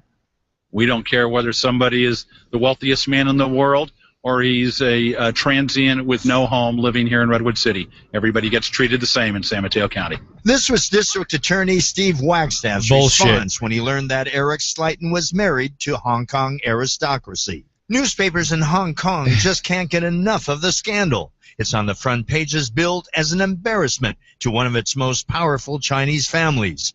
It turns out Eric Slayton, the man who posed as a TSA screener, is married to the daughter of Deng Chi-hua. He's the former head of the government of Hong Kong. His daughter Audrey, Slayton's wife, is the woman on the far right of this picture. The 53-year-old international investment banker was arrested last week at the international terminal. He had checked in early for his flight to Hong Kong. After passing security, Slayton reportedly spent time at one of the bars drinking. Sources tell us he stood behind the roll of TSA screeners as he lured a female traveler into a small room where the TSA takes passengers who need to be checked more thoroughly. Those same sources believe he patted the woman down in the privacy of the room. He then reportedly brought another woman in. That's when he caught the eye of a real TSA agent who confronted him and detained him until police arrived. Slayton was only charged with being drunk in public, not the more serious charges related to the pat-downs, because the sheriff's office, which is investigating, can't find the two women. They had already left on their feet. We've learned that investigators have now reviewed security videos from cameras in the TSA checkpoint. We do believe that the women involved were probably in about their 40s as far as their age range and were of Asian descent. But they still don't know who they are, and prosecutors say they need the victims to make the stronger case. Meantime, Atkiss Capital Singapore, where Slayton is the director, says he decided to take a temporary leave of absence. Slayton will be arraigned in Redwood City next month. Now, I got a couple questions to pose on this. First question is, if anybody else did this other than an international banker, right? Mm-hmm. Would just the sheriff's department be investigating it, or would the feds be involved? Would the Department of Homeland Security be there? No, because it's the TSA, the FBI would be involved. Yeah, exactly. That's exactly what I'm saying. So how about this? They can't find these people because the sheriff's department can't find them. Well, why don't we have the major Hold on a second. investigating this? It's 10:30. I'm 15 minutes away from the TIA airport. I'm gonna go there in a blue shirt and I'm gonna start harassing people. And we'll have Bickety Bang come behind me and he'll tell you on the phone who the fuck is fucking with me, and it's probably gonna be TSA first, FBI second, CIA third. Right. Right. Well, but we're not giving anybody any preferential treatment. That's what I'm talking about with security theater. This gentleman was able to pass through security with a ticket. Okay, that's perfectly fine. If that's what the process, he got through, and then he was able to gain access to a private screening room of the TSA. Where is the security there? Okay. Again, maybe he was smart enough to be able to whittle his way in. Smart enough. The dude was drunk. Well, he just went for it. I'm just which is exactly what I would do. Like, fuck it, I'm going for it. And yeah, I mean, it's honestly just like hilarious drunken antics. I can't believe that he pulled it off, but it is kind of funny. You only the thing think that kind of caught my attention with this video is that they want to find these women and they're calling them victims because they got patted down. Yeah, right. Well, Well, hold on. TSA does it, they're not victims. Right. No, Right. all of a sudden they're just like normal human beings. Yeah. Oh, Right. These Exactly. guys grabbed your nuts. It's okay. Don't worry about it. Because But they he got grabbed your patted nuts, we down got by a a problem. drunken idiot, they're victims. But if it's a TSA, they're not victims. It's okay. This is exactly- They're there to protect you, Dave. This Relax. is the exact reason why I don't fly anymore. I Me bought too. this other truck just to fucking drive to New York or the Northeast and back, so that I don't have to deal with fucking TSA shit anymore. We got a friend. You know the friend, but I won't mention the name right now because nothing's in stone. But her husband is possibly has a new job, and it's going to make them move to Colorado. And that's very close people to us. We visit with them as often as we can. They come down here. We go up there. And the wife's biggest concern was being away from us. You know, I'm not going to be able to visit with them as often. If you take this job, he says, you know what, I'm going to be making enough money. I'll be able to fly you down there once a year, and I'll fly them up here once a year. I said, well, do you think maybe you could just pay for my gas because I don't want to fly? That was the first thing. Is Right. that not the first thing that came out of my mouth, honey? Yes. The first thing. Well, do you think you pay for our gas because I don't want to fly? Although I want to go to Colorado, which is where they're looking at relocating. So, I mean, that would be a fun trip. You got to admit that one. Mm-hmm. Get up to where it's legal, which hopefully here it'll be legal soon. Yeah, Hopefully that one won't too. That won't affect me whatsoever. That's because you don't follow laws, Dave. You're just a rebel. No, it's You're because just a rebel, it's Ralph. because I have a concealed weapons permit. And I want to keep it. Well, I don't see anything in the paperwork that says you can't keep it. Have you can- bought a can gun get- recent? When was the last time you bought a gun? You can get prescription drugs, can't When you? was the last time you bought a gun? It's been a while. Did you actually read on one of the lines? I think it's line 14, and I'm making that shit up. It says no. I'm We're making, transparent here, at least. I'm making up the line, but the line number. But the line says, "Have you ever used marijuana or other controlled substances, or whatever?" It specifically points out marijuana. Now I've bought 7-8 guns down here since I've been in Florida, and I've lied every time. All right, but there's no proof. There's no proof of that, right? But if I got a medical card, guess what? They could use that against me. So I will never get a medical card until they figure out a way that I can keep my fucking concealed weapons permit and buy medical marijuana. And honestly, I don't even think it's fucking right that I have to actually have a card to buy some other medicine. I don't have to have. Look, I can actually show you within 10 feet of me. I have controlled substances. I got Tramadol. I had fucking Vicodin. I got all these fucking. I got Xanax. I got all this shit here that was prescribed to me, and I don't have a fucking card, and they don't know shit about me. But when it comes to marijuana, now all of a sudden they need to know everything about me. Fuck that shit. Yeah, I'm not falling for that shit. I am not falling for that fucking bullshit. I am not giving up my information. Do you see with the? I know it's fucking Fire Dave up there. Do you see with the federal government now agreeing to work with the banks with the? Of course, they want their money. Do you see this being them loosening up and possibly that won't be an issue that we have to worry about in the future? I mean, if the federal government loosens its grasp on the legalization of marijuana, all right, and they decide, we're going to take it off to Schedule 1, we'll make it a Schedule 4 with Tylenol or whatever's on the Schedule 4 list. Do you see that not being an issue anymore? Because they don't ask you if you're on prescription drugs when you get a gun. That's not part of the questionnaires. Meanwhile, do you see it falling into that factor? No, because prescription drugs kill more people than all other illicit drugs combined, and you don't need fucking shit to identify you on that, especially here in the state of Florida. Medical malpractice kills more than oh my god, no, prescription drugs and guns put together. Or 100,000. Look it up. Don't take my word for it. 100,000 people die a year because doctors. Malpractice. I wouldn't even say medical malpractice. They fuck up. Well, that's Dave. Doctors fucking up is medical malpractice, my friend. Well, let's use it what it is. But let's just say, because medical malpractice lends itself to insurance. They fuck up. See, now you're getting all lawyery on me. We're not talking lawyer. I'm trying to. If a doctor fucks up, that's medical malpractice. I'm trying to tell you. Look it up in these terms. Look it up whatever the hell you want to. 100,000 people, which is more than guns, more than car accidents, and more than illicit drugs combined. Yep.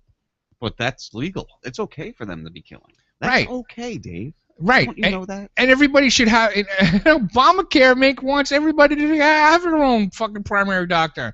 I got my phone. I want more. Well, I love my Obama phone. I know you do. Shit, I never use that thing. I know, because I can never get a hold of you. If you're not sitting in front of the computer, I can't get a hold of your dumb ass. And why do you think that is? Because you're a pain in my ass? Because I'm going back 20 years where I like to not be in contact with everybody all the time. Connected with the earth. With the earth. I wouldn't say that. I'm just usually passed out on the couch. Dave? I'm usually passed out on the couch. Do you do a stroll along the lake barefoot? All the time. I actually did it 20 minutes before fucking Adam showed up. Oh my. One more thing I wanted to say about Bitcoin. Of course you do. One more thing I wanted to say about Of Bitcoin. course you do. Oh, come on. Stop. Sorry, I had to. That's not the one I was looking for. I know, you were looking for the chemtrail one, right? I'm probably $500,000 in Where's debt the because of my whole chemtrail toe one? thing. The hell? Sucks. Leave it alone. What's with all these Sucks. chemtrails? I can't find my chemtrail one. God damn it, Dave. Anyway. And I didn't say that. I was just repeating what my son said. I thought it was funny. That's why I called you and left the message. Yeah. Keep covering your back. It's all right, Lionel Media. If you want to follow. Oh yeah, Lionel Media. I can pick that guy apart in fucking 2 seconds. Don't even get me started. Don't even get me started. I love the guy. We're gonna have Let's him move on soon as a Let's move on. Because Dave's all mad because he believes in chemtrails also, and Dave just can't handle when smart people that he might agree with everything else likes chemtrails. My son does not believe in chemtrails. He said it to be funny. Yeah, I bet you. Because my son is smart. Doesn't your dad have chemtrails all over his page too? Yeah, and I haven't spoken to him in 23 years. Dave's surrounded by people who believe in chemtrails, but he can't believe in them. Where are you going again? There's no proof other than right along. Just look up. That's all you got to do is look up. We're done here. Yeah. Nothing to see here. Moving along. Oh, Tony. What was that comment? He called you a hypocrite. Yes, Tony. I hope you're still listening. What we Tony who? in the first Tony hour. Sparks. I hope you're still listening. Tony Sparks. Yeah, he's a Twitter follower we have. He's a good guy. Well, I don't know about we. He likes to harass me on Twitter regularly. Good, thank you, Tony. So I appreciate your harassment, Tony, and I'm not a hypocrite because our money is paying for those bombs. So guess what? That puts us in involvement. So I can stand up and say I don't want my money going to murder children. Yeah, but what are you doing about it? I'm talking about it. That's all I can do. Oh, okay. All right. Yeah. Hey, I don't want. Hey, you know what? I'm gonna fucking stick you guys up, right? Put a gun to you guys. Don't say you guys. Put a gun to. Put a gun. I'm gonna have 3 people come in here. I'm gonna put a gun to each one of your heads, and I'm gonna be like, "Give me all your money." And you'll be like, "All right, don't take this money and buy drugs with it." I'm like, "Fuck you! I'm gonna do whatever the hell I want to with it." You guys ain't doing shit. I hate to say this, I'm the one that's sticking my balls out. I haven't fucking filed since 2009. And you know what? There's a pretty good chance when I'm in Honduras that they're going to fucking yank me. They're going to gank me and take all my fucking money away. But I can't do it.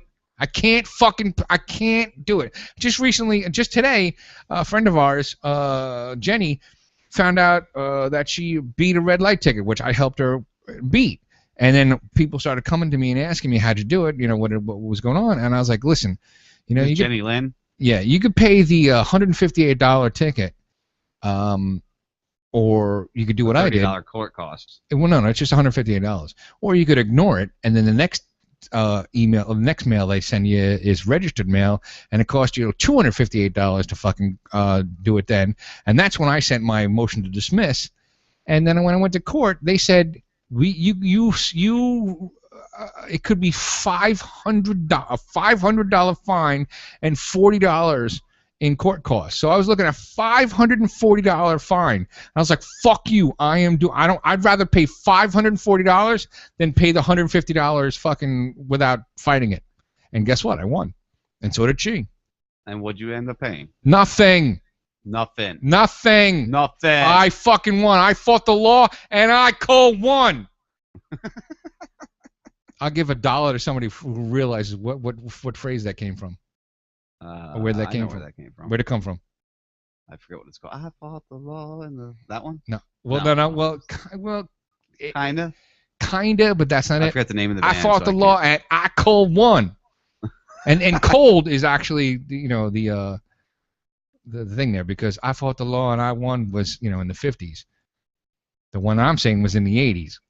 Was in the 80s. I'll have to look up that one because I don't remember that one. Buzzy questions here. There. Oh, fuck Dave. him. Don't be nice to Buzzard. No, I've been fighting with him all fucking day. Jesus. He says, why would the women consent to a pat down without seeing any ID or badge to begin with? Well, Buzzy. And I replied back because they're programmed to. That's exactly what I was about. And I didn't even see your reply. That's exactly why, Buzzy, because we are trained that if somebody seems authoritative, that we should just listen to them. Yeah. I love my father to death. And we got into this conversation a little bit today about the drunk TSA guy. And he said, there's 8 million planes flying up there, and you got this one incident. I said, well, what about all the guys that stole? What about all the guys that have murdered that have been TSA? It's low level. And what about the fact that they've never caught a terrorist ever? Ever, right. And these guns that they say they're finding, 95% of the time they're probably set up just so they have something to talk about. And you know what? People forget about shit. It can happen. I don't remember if it was you or Spicoli, Eric, that was flying and forgot that they had some casings in their bag, and they all freaked out. It wasn't you. Wasn't me. Fly. It must have been Eric. It's the only person I could think of. It was Eric. He had some casings in the bottom of the bag that he had packed, and he forgot about. And luckily enough, I think he found them before he went through security, because he would have went to jail for that. Yeah. Just for having casings. All right, so when I was 16 years old, I was over at the west coast of California, right? I was on fucking Venice Beach, and I found a vial of Coke, right? And my mother, I was 16 years old. My mother took me shooting, because you couldn't go shoot in New York. My mother took me shooting there, and I shot a 22 380 and a Colt 45, right? And I brought back a fucking at least 1 or 2 Colt 45, 45 caliber bullets, right? On the plane back, in my fucking bag, I had a vial of Coke and 2 fucking Colt 45 rounds, and I got through. And this day, God forbid you have a fucking pipe that's got green burned residue in it, boom, you get arrested. And I know this because a friend of mine, this happened to a friend of mine right here in this fucking state, and I had to go bail him out. Fuck this country. I feel you sometimes, and You know where that doesn't happen? Go ahead. You haven't said it yet. I know. I've already said chemtrail a bunch of times. Honduras. It does not happen there. It's a sin that we feel that way. I mean, Dave, I remember, I can't remember the year. I believe it was right before 9/11. I think it was 99 or 2000. I was flying. I came down here to visit with family, and on my way back, I had my dugout. Carrying it with me the whole time, keep in mind, throughout the whole trip, through all the airports, all the security, and I'm in Atlanta. And if you've ever been in Atlanta airport, huge. I don't know if it's still there or not. They have this smoking room, and you walk down, and they might have removed it since I was there last. But you would walk down and go to the smoking room. It was within the terminal gates, and it was this humongous room. And there had to be, 100 and something chairs in there to sit and smoke. And that's all it was for, was smoking. It smells disgusting. Oh, it was hard. The nicotine's running down the walls. Thank God I don't smoke cigarettes anymore. Right. So I'm sitting in there, and I'm smoking a cigarette, and I got my dugout. I'm like, you know what, fuck this. I put the cigarette in the ashtray. I had one of those dugouts that looked just like a cigarette. Packed it up, put the dugout away, lit it, took a hit, put that away, grabbed my cigarette, took a drag behind that, and I sat in there smoking pot. In the airport in Atlanta. All right, I did that for 15, 20 minutes, got on my plane, left. After 9/11, Lexi and I traveled up to Pennsylvania. This was 2007, right, honey? Yeah, I'm so glad you didn't tell me. I don't ever tell Lexi ahead of time until after we get through it, because she can't handle getting through anything. I freaked out on the cruise because I knew, and I had to go around the corner because I was like, they're going to know from my face. Yeah. So we get on this. We're going up to Pennsylvania to spend some Christmas with the kids and my parents. This is when they still lived up there. And I had rolled 2 joints. and I had them in my cigarette pack. Well, went through security. We land. We get into Pennsylvania. We pick up the rental car, and we have to drive to Jersey to pick up my kids from Philly Airport, and then we're driving to Western Pennsylvania from there. So we get in the car, and I say, honey, you want to get high? She's like, God, I would love to get high. I said, okay. And I pull out a joint. She's like, where'd you get that from? I'm like, it came with us. She's like, what? You know, like having like a total spasm. Right, I'm right. like, honey, we got through. What's the big deal? So the cruise, you know, the cruise is a little different because you're not dealing with TSA. You're dealing with the company that's hired to do security that the cruise lines pay for, not the government. The cruise lines pay for their security. Right. You know, that's a big thing with TSA that I have a problem with. Who's paying for it? Well, the government's paying for it. Why are the airlines not responsible to protect themselves? That's a whole other story. So, you know, this was back when we were doing our roll your own cigarettes. And we had these big Tupperwares that would hold a carton of cigarettes each. So we had brought 2 cartons with us to go on a cruise for a week, for 4 or 5 days. We needed, you know, a good amount of cigarettes. So we get on this, we're going through the security and everything, and I forgot, dumbass me, forgot to take the cameras out of the bag, which is what grabbed their attention, not the 5 joints I had mixed in with the cigarettes. So, but I had already gone through, and I saw them stop him, and they were like going through his bag, and I'm like, shit. I just like walked around the corner. And guess what we had on the ship for 5 days? 5 joints. Hanger on her too Yeah. towards the end. Yeah, we had a hanger on her at the end. I'll tell you what, the best thing in the world, being on the Bahamas on a little private island, walking to the side where nobody is, Yeah. sparking up a joint, sitting there and smoking it, looking at the environment, looking at the boat sitting out there, and everybody having fun. It's nice. I was high. It was good weed too. But anyway, you get my point. They do. You know, it's security theater. And Right. I wouldn't try that now because I would not. You can go to jail for that. Oh yeah, well, by far you go. But I wouldn't be able to do that now. It's one of the reasons why I won't fly, because I'll be too no, you know, I'm not going through this. You have to pat me down. So now I can't do it. You know, what was it? 3-4 months ago, went to Vermont, and then came home. I went to visit my son. So my son lives in Long Island, right? It was 1,200 miles. I made it home in 18 hours, right? Which, if you think about it, right? Suppose I was leaving, I don't know, 10 o'clock in the morning on a flight. I'd have to get up at 6, you know, get my shit together, eat breakfast, pack my Get there bag. 2 hours ahead of time. Get there, I get there at 8, and then, you know, 10 o'clock, the flight leaves. Let's just say it's on time. I get home at 12:31, and I arrive at my house at 1:30, 2 o'clock, right? Because I'm 15 minutes away from the airport. Right. I got home 8 hours after that, and I drove by myself, you know, and it cost a relatively the same amount, and About that, yeah. and I could listen to whatever I wanted to. I could stop wherever the fuck I wanted to. I could be drunk the whole way home. I could do whatever the fuck I wanted to do, and I gotta be honest with you, I loved it because I didn't feel like cattle. I felt I was free. I was driving. I saw, you know, well, off of 95, there's not a whole lot of shit to see, but I got to see, you know, America off the side of 95. Well, and that's what we did for the funeral we had to go to a few months ago. It was great, You know? right? Oh, I love. You know, it was exhausting. We did it wrong the first way, but coming back was much nicer. Yeah. You know, and Our trip to Virginia was awesome. yeah, the Virginia trip was great. You know, Mm-hmm. and it is. I think the convenience of getting there. You know, back in the day when you could literally show up at the airport 10, 15 minutes before your flight's supposed to take off, and you know, you get in there, you get through there. I mean, shit. My mom had a plane brought back to the gate for her because we got there late, and this was back in, you know, the early 80s, you know, when it was a service industry still. Right. It's not a service industry anymore. It's just sucking your money to get you where you want to be. Right. It's no longer a service industry. It's tantamount to be cattle being loaded onto a train car and then moving along. You know, you have no fucking. If you're out on the tarmac for 3-4 hours, you They stay there. could give a You can't even get up to go pee. Did you hear the story about Did you hear the story about the pilot? This was a week or two ago.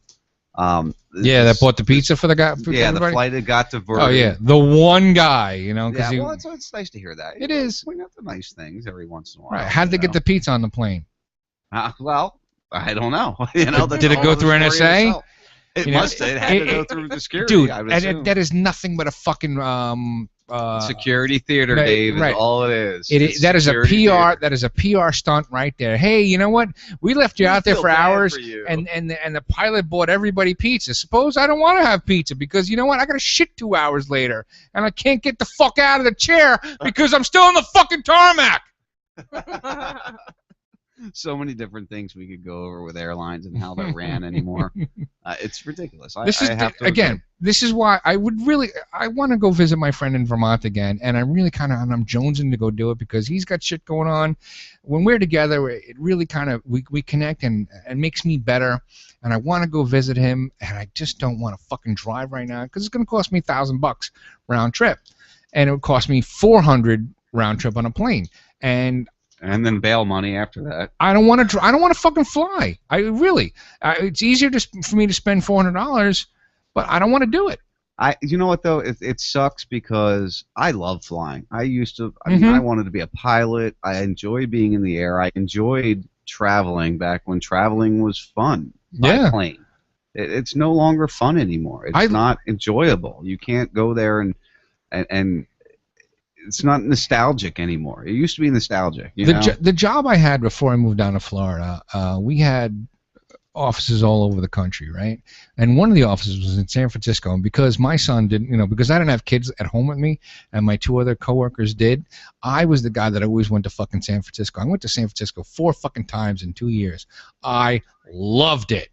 It's a 6-hour flight, and I'm on the other side of the country, and, I was able to fix the computer like that, and I had the whole fucking weekend to myself. One time I even flew my girlfriend out to go hang out with me, and it was fabulous. I love the fact that you could be somewhere else within 6 hours. Look, it takes me, 2 hours to get to you? It takes me 4 hours to get to my friend in Jacksonville, and that's in the state of fucking Florida.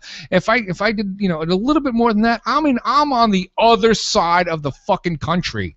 And I could get to watch the sunset on the real West Coast. You can watch it rise here and set there. True, but that's over the Gulf of Mexico. No, I mean you could watch it rise here in Florida and fly to California to see it set. Exactly, and I just don't want to do that anymore. Like I want to go see. I want to go. I really, honestly, I want to drive across the country. I got a friend in Dallas that I want to see. I want to see Kevin in Arizona, and then ultimately end up at fucking Amber's house in SoCal. But it's gonna take me a fucking week to do that, and $1,000 in fuel. They get you coming and going. Excuse me. So fuck the NSA. Buzzy wanted to say that you're a very safe driver for driving 18 hours nonstop. By the way. Yeah, well, it was because I used to be a truck driver, so I know how to do that. And that motherfucker would drive 20 if the government wasn't up his ass to make sure he wasn't. So, Buzzy, that's true. You know what? I could talk a lot of shit about Buzzy, but that guy's got 4 million miles accident free. I got to give it to that dude. Yeah, got to give it to him. We'll have to go track him down and get him an accident. I'll just drive. No.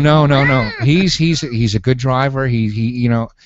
Buzzy's a great guy. I love Buzzy. Him and I talked today on the phone for a little bit about some other things, and we got into the Israel argument, and it was still a pleasant argument we had. And, right. He's not one of those ones throwing the Bible at me. I've got people I don't even know doing that to me. Reciting these Bible verses about Israel and how it's their property. Guess what? I don't care. I don't believe in the Bible. It doesn't matter to me. I mean, really. And, I have to buy into your premise, which is I just don't want anybody to die. Well, that's what it's about. I kind of dig that. That's all it is. Even though I backtrack and say, look, we live in a country where we massacred everybody to be here ourselves, which is the same thing that's going on over in Israel. True. But I don't want. I can't we just stop killing people? Can't we? Look. There's no money in not killing people. Well, here's the thing. Without government, we could all get along. Right? We get along. Seriously, no. Without government, we could all get along. You know what? When I was in Manhattan on September 11th, and I was fucking running the fuck out of there, guess who was running out of there with me? There's this guy I used to work with who's straight from Pakistan, has an arranged marriage, and he did the whole Ramadan thing. And I remember being with him during Ramadan. I was like, hey, want to go get lunch? He's like, I can't. I was like, all right, cool. I'll hit you up in a couple of weeks when we can do lunch. He was running right next to me. We were fucking running away from the same fucking thing.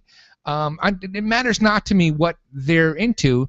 It matters to me who they are. and he was a really cool person. And I actually enjoyed talking to him. And that dude's got, at this point, he's got 3 kids, and he's still married, which is way better than my marriage. My marriage lasted 3 years. So whatever happened, he did it better than me. So I can't shit on him for the way he thinks. Well, why would you want to shit on them for the way they think? I wouldn't at this point. That goes back to the whole religious argument. I don't go to somebody who's overly religious and say, hey, you're wrong for being a religious. What? I don't. They come to me and say, I'm wrong for not believing, but I don't say you're wrong for what you believe in. I say, believe in what you believe in. Leave me out of it, and don't expect our way of life, and don't expect the way our governments operate to go in tune with what you believe in, because that's not what I believe in. Right. So we have to separate it. And I thought that's what we were. We're separated. I mean, the people came here to America because they wanted freedom of religion, they wanted freedom of speech, they wanted all these freedoms. Right. They wanted all these freedoms, and we've gone now, 230 plus years later, and we've eliminated these freedoms. Yeah. God forbid you speak up against anything. That goes back to the Israel clip I played earlier with Jon Stewart. It goes to the racism being thrown out if you disagree with anything that anybody says. And now that we have this president that, hey, he's half black. We know that. And God forbid you disagree with him, you're automatically a racist. You're a racist. You don't like Obamacare, you're a racist. And that's getting ridiculous. You're not happy with the illegals, which I know you and I have a little bit of a difference of opinion on this. But if you're not happy with the illegals coming over and you're standing up against it, you're a racist. You don't want to lose your gun, you're a racist. Well, see, how is that? I don't mind Texas fucking closing their borders, right? Because that's states' rights. If that's what they want to do, fine. That state and people are actually getting together and doing that. I don't agree with it, but that's what I think they. If that's what you want, then that's what you want. Oh, by the way, Buzzy wasn't all thank you for being a safe driver. I know, he was being a dickhead. Yeah, he said you drove 18 hours nonstop and you put yourself and everyone around you in danger. No, I did not. I stay up 18 hours a day every day. I get 6-8 hours of sleep. I could drive 18 hours, 1,200 miles. I was fucking fine. I left at 6 o'clock in the morning, got here at 12:30 at night. I drove 15. I drove 15 on the last leg of the funeral trip on the. And I wasn't packing 80,000 pounds behind me. It's a 30,000-pound truck. If anything, I put myself at danger, and I didn't fall asleep. You're just packing 80,000 pounds in your ass, but that's a whole other story. That's not even funny. Anyway, take a break. In the third hour, yeah, we're getting there. In the third hour, we're gonna have Nate, right? Nathan Ryan's gonna join us. Oh, so I can get different. I can get high, right? Yeah, it's gonna be a little different than normal. He was at Comic-Con today. He met a lot of interesting people, and I think he wants to get that out there. So we're gonna have him join us in the third hour. We'll open the phone lines. Wait, what did you say? He was at Comic-Con? In California, yes. Yeah, I heard a little bit of that last night. It was actually pretty cool. All right. Yeah, we're going to throw a little bread and circus at you guys. Yeah, we need to have a little bread and circus. Hopefully he's got some great stuff to share with us. I know him and Lexi are working on something for the fall that you might hear. And that's another thing I want to bring up. I'm always looking for new show hosts. I got some people that are changing their ways. They don't want to do shows. They can't do shows. They're not happy with their arrangement. So if you're out there and you want to do a show, no matter what the genre is, no matter what you want to discuss, I want you to contact me. Last night on Drunk and Disorderly, Nate and fucking Skin Biscuits were talking about doing a show, and Nate was like, "Yeah, we'll make this happen." And then Skin Biscuits just like jumped right on him and fucking attacked him. I was like, "I want to hear that. I want to hear that show. I think it would be a good show." Because most people don't understand Skin Biscuits. He's a fucking prick when it comes to attacking. He's a Twitter prick. No. He's a prick. But also, when you do something that he likes, no one will support you more than he will. So you got to understand. You got to understand that that's where he comes from, and he's my favorite listener actually. He's been him, Buzzy. Yeah. And I know I'm going to forget people, and I apologize if I do. We got Will up in Jacksonville. Right, Will, fucking Skin, Buzzy. Jesus Christ, I'm so drunk I can't even remember. Troy Borton. Troy, right. We've got some great guys. I really appreciate, you guys have been here. And again, if I'm missing somebody, I apologize. You guys have been here since day one, pretty much with us. You show us your support. You give us, you get on us when you're angry with us, which is fine. Yeah. And you support us and you show us good information where we need it. Yeah. So, I just said something about the Beastie Boys. Actually, I didn't say Beastie Boys, but Trucker Mike, boom, right there, fucking tweets it out with the video. Is that MK Ultra? He's no. I said whatever the hell I said about what line is this song from, and I don't even remember at this point. But fucking Trucker Mike tweeted it out. It was a Beastie Boys song, on License to Kill album. Matter of fact, Wine 101 was another one that. But anyway, out too. My favorite part about doing these shows. Because I'm into the 5th hour, of doing shows today. I love the interaction between me and the people that are out there. And again, I always say that to me, doing this show is nothing more than a fucking conference call because it's just a couple of us are talking, but some of the other ones are interacting, and I love that interaction. I really do. And yeah, I we have some just great listeners out there. Kissing ass a little bit. I love you guys. I love talk. Give me shit, whatever. I enjoy the shit out of it, and that's honestly the reason why I do it. Yeah, absolutely, and we enjoy that. I go back and forth with people all the time. We have a lot of good discussions. We learn a lot from each other, and that's why we do this. And we'll continue to do it for as long as we can. You guys are listening to the First 52 on RazRadioLive.com. 3rd hour is going to be a little bit of fun. We'll talk to Nate then. We'll talk to you soon. We're clear. All right, remind me to fucking unmute the mic because I already got the shit. Well, I muted it. Well, I let it go, and I already got the warnings that we're gonna shut you down. So, and even Michelle said that they shut us off for a little bit, or shut me off for a little bit. So I'm gonna shut the mic down for 10 minutes. I'm gonna get high. One of you two motherfuckers remind me to turn the mic back on. All right, we'll do. All right, thanks.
past 10 days or past 3 days. Are we on?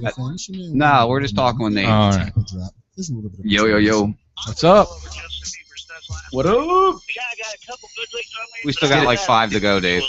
Did anybody listen to D&D last night? That was probably the best fucking D&D. No, I missed it. We were crashed out. Yeah, I heard part of it before I fell asleep.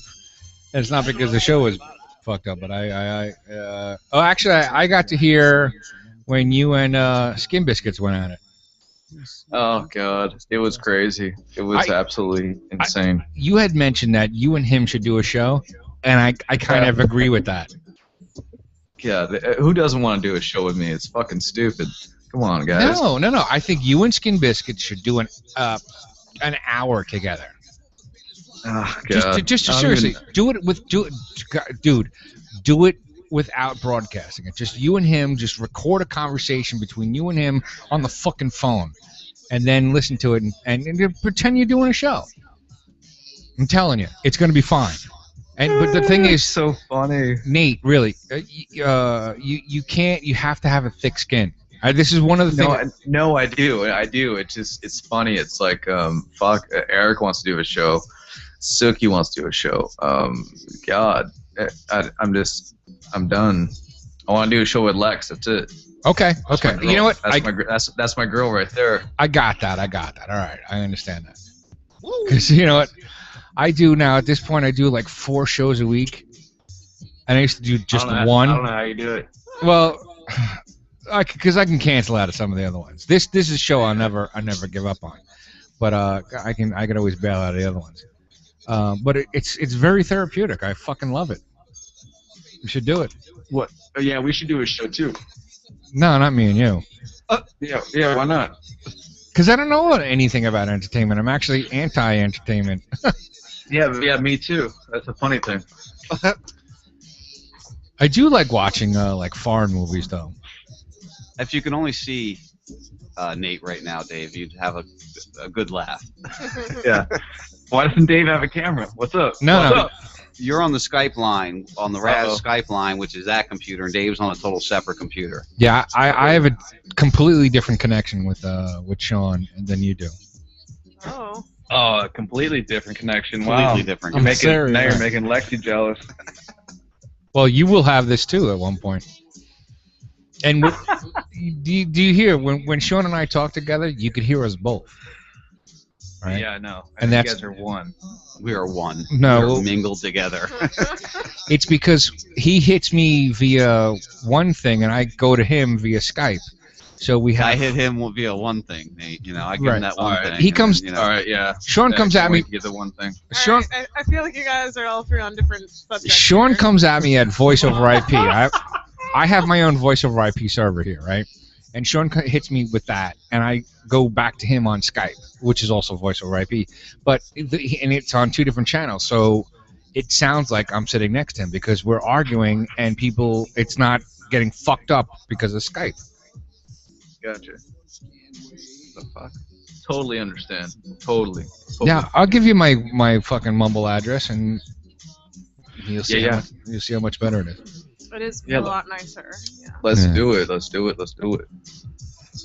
What do you guys fucking want to talk about? You're going to give us a report on the Comic-Con thing, and right? If you're anti-entertainment, let's get into the entertainment world a little bit. Oh God, you don't even want to know. I mean, there was a great party last night. With all the fucking people, and I don't remember it much, but I remember having a lot of fun, and my driver pulling me out saying, "Nate, you have to go now." And I said, "Okay." Stand by. Oh, no, we got time. Sorry. And yeah, he said, "Okay." I said, "Okay." And he got me home, and when I woke up, he was here. And we went back. Your driver was still there? Oh, he was waiting out front for you? No. He was. I let him crash here. Oh, it was late. It was like 3 o'clock in the morning. Good God. Yeah. Yikes. That'd be like 6 o'clock in the morning for us here. Oh man, all the Stern guys. Those fucking people party. Oh, that's what I wanted to get to, Dave. I know it's been played out on radio this week, but what? The Stern guy calling into the news reporter about the airline being shot down. Oh, who was it? You didn't hear that? Captain Jenks. It was Jenks? Captain. Yeah. Oh, you didn't hear that yet? Oh, you were definitely doing that in the third hour. Dude, I've listened to fucking Stern since I'm 7. Retirement. I've been listening to Stern since I'm 17 years old. I've heard everything, and I'm kind of tired of it. Great. No, you'll love this. Tired of it. Tired of it. No, it's good he retired. And that's the funny thing about it, because he retired and he did it off of like a glitch in his own system. He just called and did it. How do you spell his name, Captain Jenks? Janks. Yeah, I have no idea. But those guys are fucking party animals. They don't stop. Richard Christie at the drums. I mean, I want to wait for the air because Richard Christie at the drums last night was absolutely fucking amazing. All right, they were out by you. Who's it? I just saw. Who's the guitarist for Metallica? Clive Burton, right? I don't know. Is it Clive Burton? As far as you know. Yeah, well, as far as I know, that fucker guy was 2 feet in front of me and shredding the guitar while Richard Christie was on the drums. Yeah. And so wait, because I saw pictures today of the Comic-Con with Adrian, whatever the fuck her name is, from Curry. She gave me a kiss today. Right. So I saw her with pictures of Gary Delabate and that other dude who jumped the shark website. John. Yeah, they're all there. John Hine, J.D. Harmeyer was there. Yeah. Richard and Sal, and Jason Kaplan, really? Producer for Howard Stern. I mean, they're all good guys. I mean, great guys. And nice. And you got to see them today? Yeah. Why tweeted out some pictures. Why were they at Comic-Con? What were they doing? They were doing their thing, man. That's they were all making money. It's all about. Were they all making money there? Oh shit! Everybody, hold up. Shh. Oh yeah. Oh shit, we forgot. Unmute, Dave. That's right, guys. Third hour of the first 52 on RamsRadioLive.com. What up? What up? We're going to try to make it a little lighthearted. We're going to talk some entertainment news, maybe get a little conspiratorial with it if I can get Nate to go down that track. Let's do it. My husband just said he was going to get Nate to go down. Hey, good thing I had the music on, it wasn't clean. There's something I want to say. What's that, Dave? All right, the girls that are singing this, they're called Nina Sky, right? I just looked them up. Right. They're identical twin sisters, right? And as they get older, after this song was actually made in, I don't know, fucking 90s or early 2000s, one of them, now again, they're identical twins. One of them went gay, and the other one has a husband and kids. So that's... What's your point? Well, the thing is, you always think that it's genetic, right? And how is it if you're genetically the same when you're always thinking it's genetic? Well, no, because I think it's genetic. I think you're born with it, right? So what the fuck are you talking about, buddy? What's going on? Wait, somebody called in and put us on hold? What the fuck, man? Hang up. I did already. That's the other music playing, so we got this going still. So, well, as you can hear, we have Nate joining us tonight. Nate is a gentleman from California that wants to join in with the shows here on Raz and may have his own show eventually. What's up, people? I'm at Nathan Ryan 5533. Do it. Way long. All right, let's see if we can get this, because Buzzy called during the break, so I want to see what he had to say there. So everybody sit tight for a minute. Buzzy, we got you now? Yeah. What happened there, man? I don't know. Fucking cell phone, Skype, whatever. All right, it's the third hour, so you can't be too stressful. Yeah, that's what I'm calling in. Third hour. I just want to say something. I'll get off. All right. First of all, I just want to come out and say I agree with a lot of stuff you and Dave say. But there's a lot of stuff I do not agree with whatsoever, and I'd love to kick you in the fucking balls. I know that, Buzzy. But that doesn't mean I still don't love you fucking homos. No homo. No homo. We love you too, Buzzy. Yeah. You know that. All right, it's all part of the world to have these disagreements and arguments. Go ahead, Dave. Buzz. But on that note, I am not going to sit back and listen or take everything you two say as gospel. You shouldn't. That's not what we want. We don't want you to do that. Wait, hold on a second. Hold on. Let Dave go. Hold on. Let Dave go. Go ahead, Dave. Buzz. Okay. All right, so we've been on the air for what? Almost 2 years, right, Sean? Yeah, it'll be 2 years this October. Right. All right. So Buzz, do you believe more and more as the time goes on, like, or is it the same? Like when you first started hearing us on the radio? No, it's the same. It's the same. We haven't shown you more and more things. You haven't kind of seen things come to fruition that we've said. Maybe I'll go back on police brutality. That's getting worse and worse. But I don't know. That's because as time goes on, the police state gets even bigger or whatever. Right. Police state. No. I bet you police state wasn't even in your vernacular 18 months ago, and now it is. So, all right. No, I never said the word police state, but yeah, I saw a You little just bit said of it, so you can't say Buzzy. You Right. just said police state, so you can't say you never said it. You just brought it up. Yeah, it's just now, yes, but I never said it 18 months ago. But yes, Right. not about the police state, so to speak, as far as all the way back to Rodney King. So all right. So now you've actually gotten something from us because you learned something from us, Buzzy. No, I did not All right. get that from you. Hold on a second. Sucks. We had a guest on that was going to talk about something totally not this. Hold on a second. So in another 18 hold on a second, Buzz. In another 18 months, how many more things do you think that Sean and I are going to get right? Come on, guys. You guys are keeping me up. I'm waiting for them to prove that contrails are true. Chemtrails are true. We will get me that too. this year. I promise you this Buzzy, year. do you want to call back 10 minutes because Nathan Yeah, just Nathan's had like falling a, asleep a here. 10-minute deal to What go the through fuck, Buzzy? Come on, buddy. What the fuck, man? Sorry, right? It's the 11th hour. I shouldn't It's fucking. Nathan Ryan there. All right. Yeah, I said I was just going to be a minute that I'm going to hang up. But, Yeah, Buzzer, just let it go for until tomorrow, please. Please. Until tomorrow. Let's see. Who's on tomorrow? Yeah, Kevin's on tomorrow. Yeah, Call Kevin. Hey, one more thing. What's that, Buzzer? What? Shalom, motherfuckers. Bye, Buzzer. That's the best thing he ever fucking said. Gotta love Buzzy. He just likes to stir the pot. All right, so Nathan, you spent what? the past 3 days with less than 10 hours of sleep, driving or running around Comic-Con looking at crazy guys dressed up in uniforms. So yes, give us a little costumes. Well, no, they're uniforms because they're wearing, like Star Trek uniforms and Imperial Stormtrooper uniforms. All right, well, if So you're it's a calling them uniform. uniforms, then that's Well, is it not Nathan? Is it a uniform? Probably both.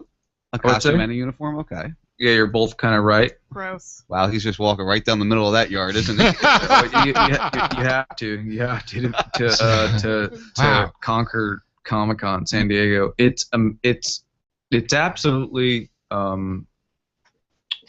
it's breathtaking of how many people are there for the same fucking thing. I've never seen so many people. Every year it gets bigger.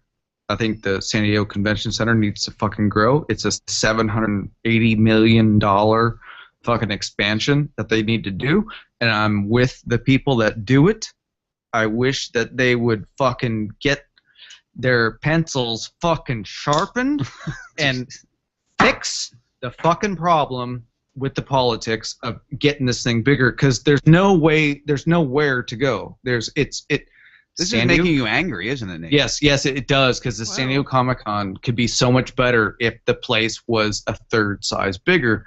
You have no idea. It's so much. It spills out into the whole city. It's crazy. It is absolutely in-fucking-sane. Well, see, now, just from my point of view, and remember, I'm the crazy conspiracy guy, right? From my point of view, the fact that it's drawing that many people is disturbing in general. Like, let's be honest. I mean, that really does disturb me a little bit. Why? It doesn't matter why can't people do what they want to do? I think this is. I think that's great that they have this vehicle of expression, and nobody gets to fuck with them because it's a huge money making thing. I love that. Yeah, huge. It's huge. San Diego makes the San Diego city makes $1.2 billion on this event alone. Wow.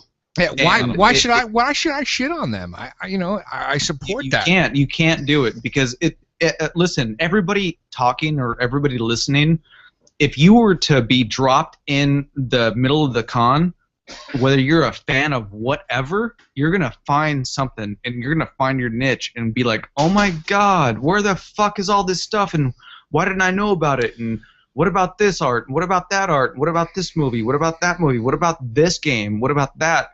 It's so crazy.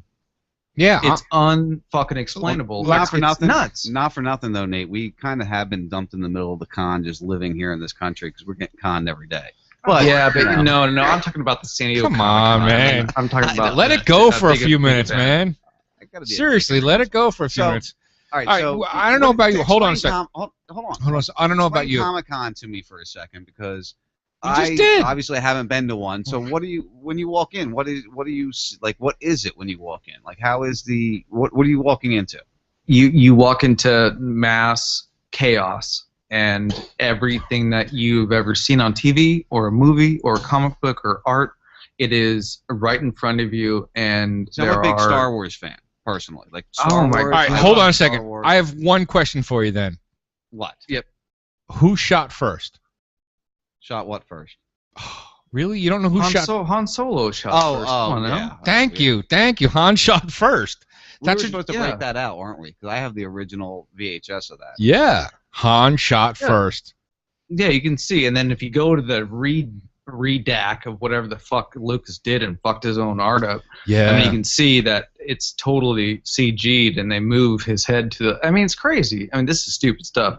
This is the stupid stuff that people don't even talk about at Comic-Con because it's so like known. Right, and that's the good thing. It's like these people are all. It's like a great. It's like a.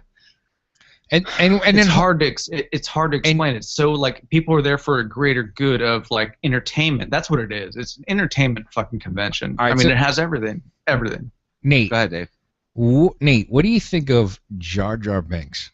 Oh, I think it's terrible. Yeah. I think Lucas fucked up those 3 films, and he knows it. Everybody else knows it.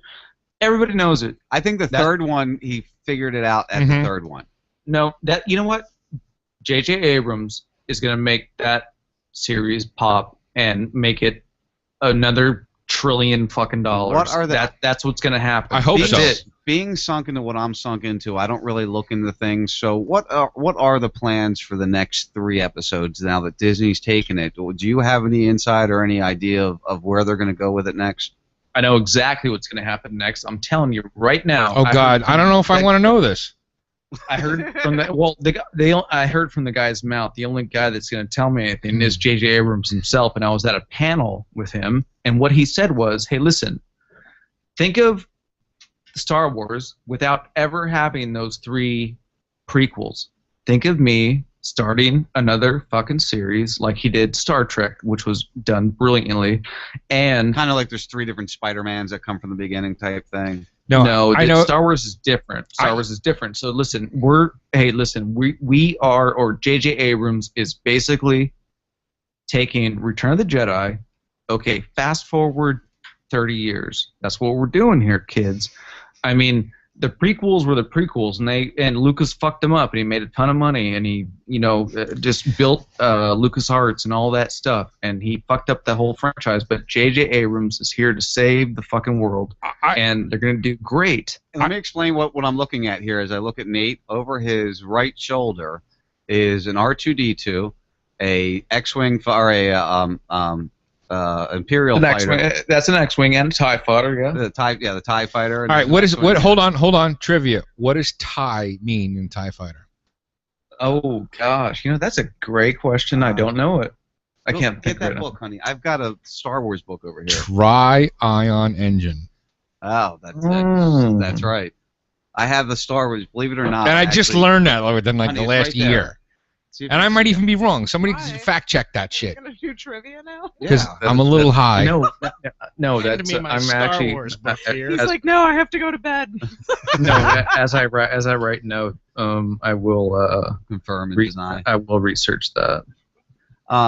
But it's crazy. I mean, if you guys, the weather's great. If you have any kind of wants for a family vacation, I would really, really, really consider coming down at this time because the weather's great, it's amazing, and there's nothing no human being can walk through downtown San Diego into the convention center and not see something that they'll fall in love with or relate to.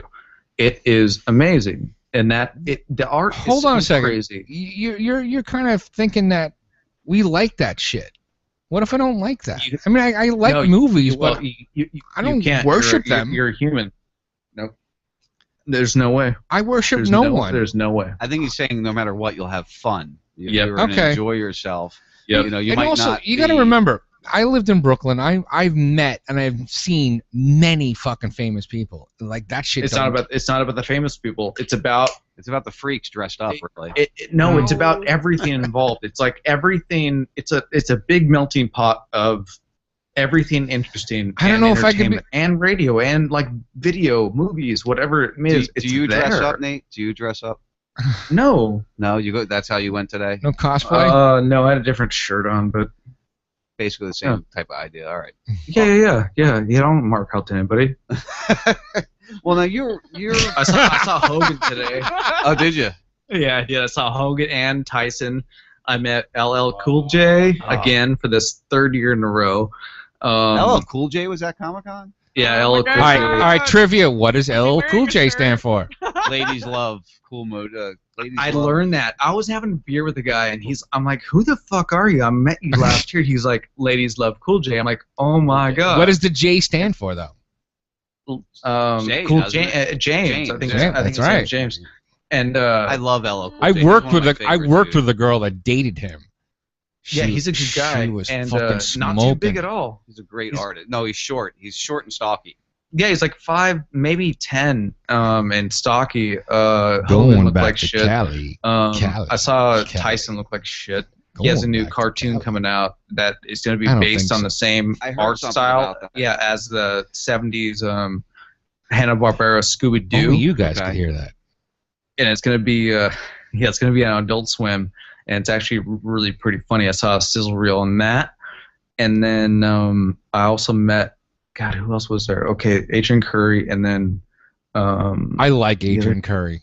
She's I don't even know who she is. That's how star-tarded I am. Who's Adrian Curry? She won the first America's Top Model. Mm-hmm. Okay. And then she married star-tarded here. Bobby Brady.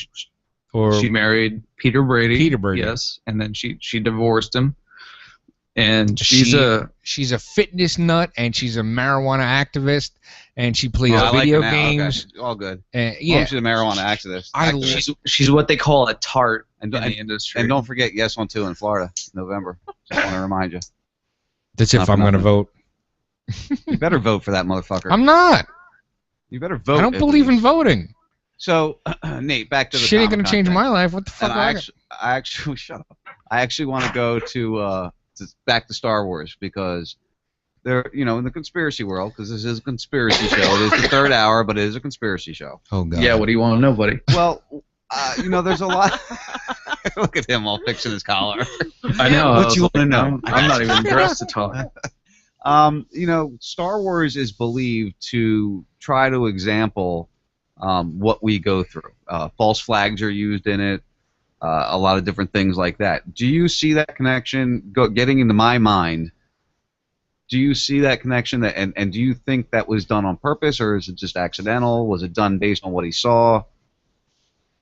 You know what, Sean? I'll tell you this right now. I think the first 3 movies that Lucas did, the original Star Wars. Yes, the 70s, really kind of put in perspective of what we as a society go through as humans. I mean, it doesn't matter what planet you're on or what thing you're going through. You're always going to have differences, and people are going to want to conquer and power.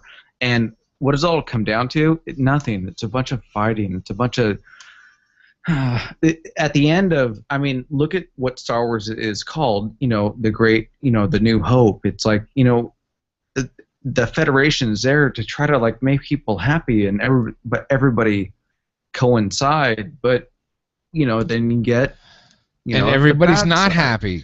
Yeah, you get the bad side, you get the dark side. I hope those people want to control everything, and it's a really, really good mimicization of humans, because that's all the fuck we do. That's all the fuck they wrote about, and it's like, you know what? That's all they're doing, and they tried it back in the 70s, saying, look at, there's no fucking point to do all this crazy shit because you're trying to coexist, and that's what it ended up being is like, you know what? Okay, they won, but who really won? Nobody. Everybody's still frustrated, and that's the ongoing fucking flux of what you talk about every day on your show or every week, and what you try to do. There's never going to be that, you know, that happiness with everybody. It's just, and that's what's so sad, and that's what makes great poetry. And sadness makes great villains. Sadness makes great fucking enemies. Sadness makes great radio, TV, movies, and anything, books. So it's a constant struggle. Is the new guy going to continue down that same thought pattern? You know what? That they tried to pull that out of that guy every which way from Sunday, and it didn't happen. He's like, listen, we're fast forwarding 30 years, and we're gonna try to see what happens. Because obviously, what happened after Jedi? Okay, the Death Star was destroyed. Everybody's partying and having a good time. Pretty much. But guess what? Okay, Darth Vader spins out into the universe. Dead or not? Who knows? No, right? No, that was Darth Vader died in the who spun out? That was the first one. No, that was a New Hope. Yeah. Right. Yeah. In the last one, he dies in the hangar. Mm-hmm. And then they're partying on the ground there. Right. Yep. So. And that's when Luke and Leia figure out that they're brother and sister. Well, that was a little earlier, but yeah. And then she starts, kissing the shit out of Han Solo because. Salty posted this thing today on. He actually posted on Raz Radio, the website there, and it's this breakdown. And it's just being crazy. But it was so. Oh, it's numerology. I don't believe in that shit. Yeah, do you believe in numerology? He was just screwing around. But he does this shit, and he does it all the time, right? Yeah. It makes so much sense sometimes, though. Like he'll do this shit and it makes sense. Right. Yeah, I'm not privy to that, but I think they're really gonna make a great film, and they have 3 under their contract, so they better do something with them. Is there going to be too much? See, I know a lot of people, myself included, were worried about the Disney influence. Is that going to be? I think J.J. Abrams is going to. I think J.J. is going to do a great job because I loved what he did with Star Trek. I went into there thinking, how is this going to happen? And I was pleasantly surprised with the way things went. I love that Trek better movie than that guy did. Star Trek we're talking about is the newest one that just came out, 3 years ago. Well, I mean, the last two. I mean, Into Darkness, and then the first one. I saw the first one. I haven't seen the newer one. I forget what it was, but I mean, both of them were shot amazing and great actors. I love the love story between Spock and Uhuru. I think that's fantastic. And that's true to the original Star Trek. I mean, it's there, and he did a good job of doing it. Even though the guy's not supposed to have, emotions. I mean, they did it in so subtle. They're great people, making these films, and that's why I hate people like. Fuck, the guy that fucked up Teenage Mutant Ninja Turtles. I mean, are you kidding me? So, you know what? I haven't seen that yet, but the commercials. Lexi and I were sitting watching the commercials came out the other day, the trailers, and Michael Bay, asshole. They completely changed what they are. They're not turtles that were in the sewer that got mutated. They're now like humans that were turned into turtles or some bullshit. They have a white shredder. It's like it's so fucking bizarre. It's political correct. It's political correct. Is that what you're trying to say, Nate? No, they have the guy's supposed to be fucking Japan. I mean, it's crazy. If you ever read or played the fucking I watched game the TV show when it first came out, the cartoon when it first came out. I mean, I remember the first movie. Now, I'm 39 years old. That was my fucking cartoon. That came out when I was 12 years old. Yeah, Michael Bay fucked it up just like he fucked up Transformers. And the next Transformer movie, by God, it's the dinosaur one. Whatever it is, Dinobots. Okay, listen, it's 2 hours and 40 fucking minutes. Oh my God! I mean, that's are too you long. fucking That's too long. kidding me? Yeah. I can't even go to the place in Del Mar where they have like recliners and they serve you drinks and shit because I'm gonna have to fucking get up and take a piss. I don't get like Michael Bay's 2 hours, 40 minutes. That's fucking nuts. I'll never see it. Do you remember growing up and movies were an hour and 15 minutes, an hour and a half? You know? 90 minutes. Yeah, that was a movie when we were all kids. I mean, I don't know you, honey. I know you're a lot younger than the three of us. Look at Breakfast Club, 94 minutes, perfect. I love that movie. That's your yes. favorite. There's nothing fucking wrong with it. Well, even Indiana Jones, the old Star Wars, they never broke. You know, I think they were like 105. Yeah, I was gonna say they were a 112. little old, a little longer, All right. but not much. Nate, I have a question for you. What? All right, so I kind of dig some of the remakes that people have been making. Like I kind of love the fact that they made Brady Bunch movies. I thought it was funny, and like Starsky Nuts, I thought it was funny. I'd like to see them do Cannonball Run over. Oh. And who would be the people that you would get? That's hard. That's real hard. That's a hard crew to Tough. Yeah. Right, You're looking at a movie that had seasoned fucking vets in that movie. So what do you do? But they weren't seasoned vets in fucking the 80s. Like I would like to see Kevin Hart in the spot where Sammy Davis Jr. was. But I can't get his correct. I can't get the Yeah, but who's gonna take Smoking the Man? What's his name? Burt Reynolds. Burt Reynolds. Yeah. Burt Reynolds. Ryan Reynolds. Ryan Reynolds would be good in that spot, I think. I don't know, man. See, that's where you go. That's where you get stuck. It's like, hey, let's remake fucking Vacation. How do you do it? You can't. You can't do it. Yes, no you can. Fucking possible way. Yes, you can. There's no way. Look at what they're gonna do. They're gonna destroy Dumb it and like they do Dumber. everything Wait until Dumb and Dumber 2, whatever the fuck they want to call it, with Jim Carrey and the other fucking dumbass. Wait till they do that and it'll fucking bomb because it's a lost niche. It's like it's a fly by night thing that you grab and you love, but how to even but see remake it or redo it? It's so hard. Remake Bad Boys even. Let's go just even newer. Will Smith and what's his face. That's why people don't remake Porky's. People don't remake Porky's or fucking Revenge of the Nerds. Revenge of the Nerds or fucking Animal House. Up the Creek. Do you ever see Animal Animal House? You can't, because if you do it, it's like like the Blues Brothers 2000. Never even saw it. I don't want to sully. Exactly. What's gonna happen? Caddyshack. My God. What's going to happen is basically you're going to have another generation say, what am I? I'm 38. Okay, so by the time I'm probably 60, I'll probably see I'll start seeing some new like funny shit that's original. Right. You know what I mean? That makes sense because it's so generational. I mean, you're looking at people that really buy into entertainment and movies, and why Comic-Con is so big is why like we're out doing that. When you say it's generational, though, but there's certain movies that will transcend those generations. They will. Caddyshack, yes. Family Vacation. Let's go older. The Fly, the original Fly. I remember seeing the new Fly when I was a kid, but I had to go watch the old Fly to really grasp the whole concept. And hopefully the people will be able to tell those people. You'll tell your daughter or son, I don't know what you have, but like what to watch, and that's going to be few and far between because it just lessens it. It's too bad that some of those great movies are great, but as time goes on, they're not going to be remembered like they are with us. Well, Lexi I'll go back as far as Shirley Temple. That was my chick. Yeah, back Lexi in the has day. the puppy dog. Remember, she's 10 years younger than you and I. She's 20 years younger than Dave, you old fuck. So it's fuck you. It does transcend generation. Movies my grandpa liked, I like. You know what I mean? And she likes even.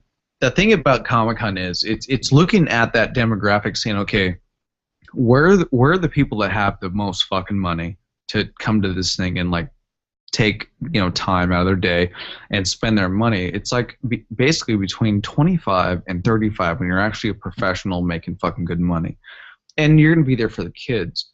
But what's gonna happen, say 10 years from now? I mean, what are they gonna be pimping? It's just so crazy. They'll probably be trying to keep the older crowd alive and get us there, but there's got to be something new. Just like I hope that this Star Wars movie will be so good that it'll grab that many people and continue this going, because it'll transcend. I'm It watching has my to. 5-year-old son. Yeah, he who's loves Star Wars. obsessed with Star Wars And Indiana Jones. Yeah. Yeah. Well, that's because Ninja Turtles, Spider-Man, all that's that because crap, we have you know? introduced him to that. You know, like I've got 15 G.I. Joe original cartoons VHS tapes that he watches. Oh man, so good. And they have the They have the thing at the end. Yeah, they have the public safety warning. The and now you know. I don't know about you. Knowing is half the battle. But I'm so stoned. Knowing is half the battle. Well, actually, that's the thing is you see the that shirt at on I Comic-Con. have. Oh, you can. I got to come They over to can't the hear camera us. here for a second so you can see the shirt I have on.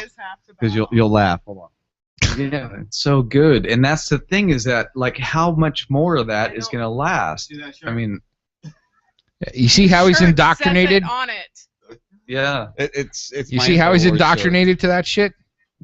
It's good stuff, and I really wish that people would latch on and really get involved with some of that stuff because it's so true and so like happy, and there's nobody trying to harm anybody, and it's all about like making good content and making good entertainment and making good stuff for people to watch and love.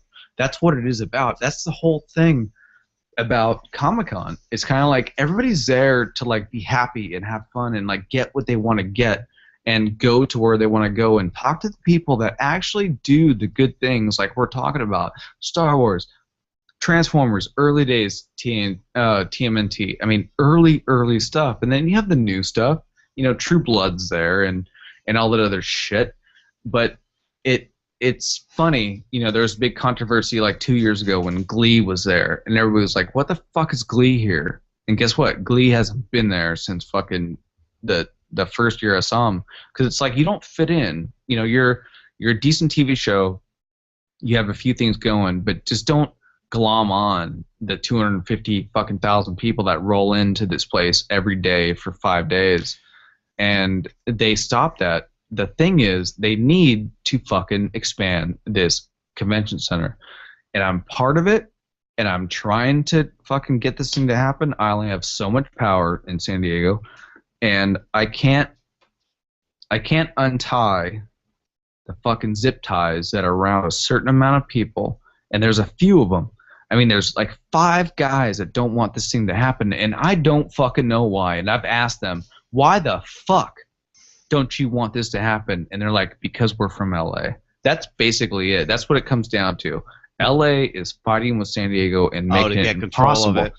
Yes, because they want to move it there, and they're Why like, can't they fuck share you. it? How far of a distance is that between LA and? So I don't know that area that well. It doesn't matter. The original here's the thing. I tell everybody, just like your question right there. Everybody says that. Why? And I say, listen, fuckers. This is why. Don't yell at me. I don't know. No. I'm telling you. I'm saying this. I tell these motherfuckers, this is why, assholes. Because San Diego had it first, motherfucker, and we have it.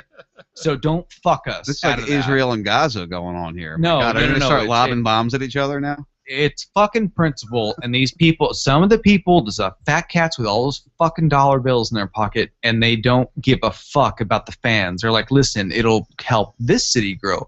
No, motherfuckers, it's going to help San Diego grow and spend that fucking money down here because we need it.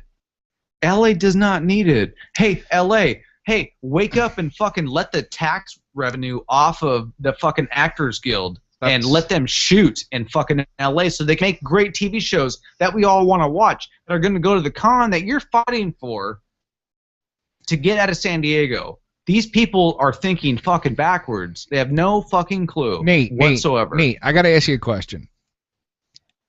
Where have you lived all your life? Where have you lived? California, Southern California. Yeah. You might need to like move away. And go somewhere vacation. Just totally different. I do a lot. I travel. No. I just like live there. Because I've visited Do you Florida. want to buy an island? I'll come cook. No. He doesn't need to buy an island. He can just live somewhere else. I can't make money out of California because of Seismic Zone 4. That's what my whole business is based upon. Seismic Zone 4. That's it. I can't move to. Really? So if I move to Guatemala, can I be an extension of your business? Because they're no. I mean, I guess if it was Seismic Zone 4, I would like. If they were doing the same things that I helped build, yes. But if not, no. There's lots of earthquakes over there. Well, I mean, if they're building hospitals or schools, then yes, I can help. All right. If not, I'll then I talk. I'll can't. talk. You know what? I'll go. They're trying to find a business outside of the U.S. that he can move to one of these No, small little countries and build up in. I don't know, bro. I mean, I Dude. would say go to one of my favorite cities in the world is Florence and go have a great restaurant and take your chances. But other than that, I can't move out of Southern California. I can't. I could see Dave cooking in Italy. No. A guy from the Bronx. I wouldn't like Italy. I don't think What I the would. fuck are you gonna cook? Why not? You could start like a pool business or something. Good call, honey. High five. I couldn't deal with the fucking attitude. Hey, what's that? Because it's almost like You lived German. in New York, dude. It's the same fucking attitude. Yeah, that's why I don't want to be around them anymore. Wait, I have one more question. We're My getting to ex-wife's Italian. My ex-girlfriend's Italian. We only got What 10 are we minutes. doing? You're gonna cut me off already? We haven't even talked about the party. I got questions for you. I got questions for you. So, do you know who Max Kaiser is? Have you ever heard of him? Oh God, come on, man! It's He fucking tried to do this last night. I'll it's give him party 12 time in a minutes minute here. beforehand. Cut the shit, man. Let's have a good Jesus time. Christ. Let's forget Max Kaiser. Amber just said that you're a San Diego elitist, by the way. Oh gosh. Damn. Says the girl that lives 5 blocks from the beach in a $1 million house. If anybody listened to D&D last night, that was probably the fucking best D&D last night, and Amber has no space to talk because that bitch was fucking out of this world. That's Amber fucking, for you. Yeah. No, this Yeah. is on a different fucking level, bro. Yeah, you think? Man. All right. Yeah. So let me get to my question so I can let you get to the parties, all right? Okay. Max Kaiser is a guy, he now lives in Japan, but he's an American. He developed the stock market in California, the West Coast. He was one of the main developers to help build all that up. So Max Kaiser? Max Kaiser, yes. So about 1.5 years ago, they were talking about the stock Wait a market. minute. What was that? A year and a half years ago? A year and a half, 2 years ago. That's not what you said. Well, that's what I meant to say. So he had predicted the stock market crash here in the U.S., and he had called and said that the next big bubble to crash was going to be the Hollywood bubble. Now, I raised this question because we see a lot of reports that this summer is really a bust for Hollywood. They're not putting out the big blockbusters they were. They're not getting the revenues they used to get. So I'm wondering if he was correct in his prediction and that we are seeing that bubble start to burst. Here's the thing right now is that you just witnessed like a influx and a flood of X-Men movies, Avengers movies, Batman movies, blah, blah, blah, blah, blah. They have to take a break off. These are the people that you're talking about, Sean, are the people that expect it year after year after year after year, and they shouldn't do that. They shouldn't want to do that for the fucking entertainment industry because you can't make the movies so fast to where they're shitty and there's nothing to it. It's getting there, and I think somebody in Hollywood said, listen, let's slow this fucking train down. We got 3 Iron Man movies. We have 2 Batman movies. The guy's dead. Everybody loved, blah, blah, blah. We have this. We have that. They need to slow it down, or it's just going to be pushed into a pile of fucking mud that nobody can differentiate about. That's why this year Comic-Con was so good, is because there wasn't any like huge thing going on to where it's like it was Everybody good. can absorb everything else that has been going on. Yeah, and that's why 2 years ago when like Glee started to show up in TV shows, they're like, listen, hey, whoa, this is Comic-Con, and if you're not in this industry, then fuck you and fuck your amount of money they can rent a booth and can rent a stupid hall for a panel. Fuck you, because you're not in this. Go to your TV con. Do whatever you got to do. And that's what made this Comic-Con so special, is because it was back to basics. It was like, listen, there isn't really much coming out to blow the fucking thing out of the water. It was great stuff for the great fans to just go and enjoy. And it was my favorite con in the past 5 years. I'm telling you, it was good. All right. The parties were fucking good. So tell us about the parties. Amazing. I know you want to tell us about the parties. Tell us about some of the parties now. The parties. You got 8 minutes to tell me about the parties. The Sorry, party- 7 minutes. The parties are fucking fun. I mean, it depends on who you run into and who you know, but I was able to see the drumming by fucking Richard Christie last night, and right 2 feet away from him was Clive Burton, and I was 2 feet away from those guys, and they put on a 20-minute show of just jamming session, a fucking great party, and I got in because I know a few different people, but there was normal people there. They let in tons of people, and it really decides on who you kind of run into, what kind of party you want to go to. It's crazy. It's absolutely so much fun. Somebody needs to come to San Diego, please. He's like, just please come to San Diego. Just please come to San Diego. How's the blow? I'll house you here. I'll house you at my other house. Fuck, I'll put you up.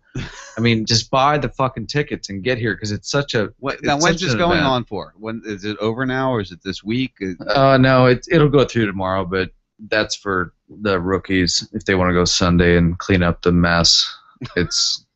There's no way. Well, you are kind of an elitist. I gotta say, Nate. I've never done Sunday. Can clean up the mess. Yeah, I'm done with you. I'm going to clean my hands of you for this evening. Yeah, all the East Coast people are going back home and to do their jobs, and it's just cleaning up the mess. And if you want to get good like art deals, and if you want to get $5 off a T-shirt, great, go Sunday. But you're probably gonna pick up a cold or a flu. There's so many people, you have no idea. It's like I got home and immediately fucking barely touched the door and walked into my shower, and I was like, okay, let's get watch these scrubs off of me. Yeah, normal let's get people this must shit be off washed of me. off. Yeah, because it's not even fun. I mean, that's what you got to deal with, though. But once you're done and gone, I can't believe I've lasted from Wednesday. That sounds like a long. What were you there like all day, every day? I was there Wednesday for a couple hours, and then I went to dinner with a few people, and then I was there Friday for about an hour until I got an invite to a party, and then today I went for a good 3 or 4 hours, and I saw a lot of shit that I wanted to see. Other than that, I'm not going tomorrow, and fuck that. You don't want to get the $5 off T-shirt? Can you hear me, Sean? Save $1 here or there. I mean, All right. For what? I'm just being. What do you think of this asshole? Seriously. Oh man. And keep in mind we're going live somewhere else. Oh, he is wonderful then. What's going on with you, man? Oh God, it's electroshock therapy. It's called a electronic, basically acupuncture. And if they have them in Florida, please pick them up. I can't stand the name dropping. I can't stand. Like they're better than us. Anyway, just do it. It's fun. Yeah, I mean, I don't want to hear that shit. My mom was on one, so I know. Tell me how you really feel, Dave. It's a 10. I kind of like Nate, but I think he's a fucking doubagbag from time to time. I think he's trying to impress us with his shit, and I went through, it doesn't impress me at all. Surgery about actually January. I don't even give a shit that he's got money. I did a scope on my shoulder, and they cleaned it up and fixed it, so somewhat. And this thing is better than anything. Well, I mean, you do live in California, so you got medical marijuana, so I'm sure you got other things to help. Yeah. No, that works totally. Medical marijuana is my best friend. But this will like keep you off of the narcs. I love having like a second show. It's like my show. I've never tried medical marijuana. Other than, like, Me neither, except for like 15, 20, 30 minutes ago. Oh no, it's like an hour ago. It's good. Oh, you mean that's medicinal? Yes, I feel much better. We got the vote this Don't year, you? so hopefully we're going to get our Right. medicinal marijuana. Yeah, I it'll know happen. people in my family that need it. Oh, I think it's unless Rick Scott pulls something It's the out of his fucking ass. David Adams show. But, I'm looking forward to it because I know a lot of people. Except I love nobody that could see us. could really benefit from the. Except me. There's red lights on. Here's the thing with medical marijuana in California. They're starting. This is like Mystery Science Theater 3000, right? Just talking shit over. We're watching Sean fill up his e-cigarette with fluid. Like, you know how booze is like. This is much more fun. 40% is 80 proof, and you can buy shit that's. I love that. great. This is Yeah, you can Nobody's hear- going to hear this you can get, again. like 90 proof or whatever in certain bottles. There's going to be no evidence. I'm going to delete the show. Nobody's going to remember The it. whole government is trying to wrap their heads around how the fuck do we do this when you can grow it in Amsterdam and it'd be 10 times better than if you grow it in Utah. Amsterdam. It's like, well, how do they get their hands around it? Because it's not a tangible like science. You know, alcohol's alcohol, but that's But do they really need to the have buzz their is going around. Do they really need to have their hands around it though? I mean, it's Well, a fucking plant. I walked into a pot shop last week. No, it was 2 weeks ago, and I was like, "Hey, I need something like that's 23 or 25%." They're like, "Oh, yeah, we can't sell that." I'm like, "Why?" They're like, "Because we have new rules." I'm like, "What are the rules?" They're like, "Well, they don't really tell us the rules, but they can come and bust us if we're doing it. So we can give you 24% fucking THC content, and this is the Kush number fucking blue 2192, whatever." I'm like, "Are you kidding me? They're telling you not to give people more than 23%?" And she's like, "Yes, they'll come shut us down." They're worried about breaking the rules, but when they ask what the rules are, they can't tell them what the rules are. So does that make any sense to you at all? It doesn't, and we both like shook our heads. We're like, "What the fuck?" I'm like, "What the hell?" I mean, I'm good on Kush, like 25.6%. It's like perfect, and when they can't give it to you, it fucking sucks. Because you're like, well, yeah. I think I don't know what's gonna happen, but like we're like all a good neighbor. State Farm is there. What I'm saying is that we all want like immediate change, and something like this is going to take some time. I understand that. I mean, the demand isn't like alcohol was in the fucking, what was it, 20s and 40s. It just 20s, yeah, when they had the alcohol prohibition. Yeah, and people really started to get into it in the 40s and 50s. Well, see, it's not a people demand. started- It's not a demand where you live because it's been legal medically for a long time. You know, Well, it's a demand here. I'm talking about continental demand. Like everybody in their own mind in the 20s up until the 1950s were like they used alcohol as a remedy. No matter if they used it for stress relief or whatever, just to get fucked up. It was like known, and I think that's what marijuana is going through right now. It's those early stages of okay, what do we do?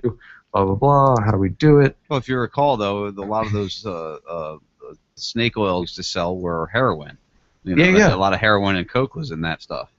And we know, up until the late 70s, Coca-Cola was made with coke. Nate, have you done any like hallucinogenics We'll like get into that there, but Yeah. I gotta know. fucking There's a lot of people unmute out the there mic. that want to make it happen. Hey, Nate. Immediately, but Have I you ever think done that any? It's going to take it's going to take some time. Hey, it is. Go ahead, Dave. Quick question: have you ever done any hallucinogenics like mushrooms or LSD or ayahuasca? Yes, actually, you know what? I know all three very well. I have a very good sibling that is my youngest brother. He's a chemist. He's a very good guy, and he works for a very big company. And The Simon. The Simon is my number one doctor. I've done everything that you can probably think about, and that guy has the shit dialed in. No matter what I want to feel like, I just tell him, and he lets me know how dangerous it can be. And why do you ask? Because I think, well, I just did mushrooms. I didn't just do mushrooms, but I did about a year and a half ago. Changed my life forever. And you know, how much did you do? I don't know actually, because I was growing them, and I had this one giant mushroom, and I wound up, once the membrane pops, you got to kind of cut it off after that. So I cut it off, and I just fucking monster mushroom, and I just cut it up and made tea out of it, and I had a great time. And because I did it alone, it was set and setting. It made me, because I did it another weekend after that, and the weekend after that, and I am a better person for No it. weekend after that. No weekend after that. No, only Jesus. only 3 times. So that's the thing. It lasted 18 months, and after 3 sessions. I would take some time off of the mushrooms, and if you can get a hold of like maybe some gypsum seeds or some gypsum seed like extract, that can be very helpful. Gypsum seed? Yeah.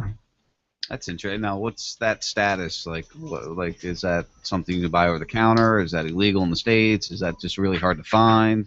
I think it's illegal everywhere. It grows in California. It's a very risky drug because you'll find a pod of these unique plants that live and grow out in the valley. And if you eat 10 of them, nothing might happen. But if you eat one of them, you might lose your mind and really, really have a bad trip. That's the risk of them.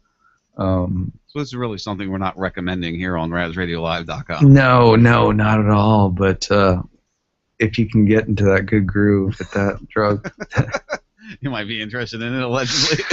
You might want to just check it out to see what's up. So, Nathan, obviously we're over the hour here. Where can people find you? And I know we got something coming from you in the near future, hopefully after the fall or in the fall. So give some of that information. We're going to wrap this shindig up for the night. You can do whatever you guys want to do, and you can follow me at Nathan Ryan 5533 on Twitter.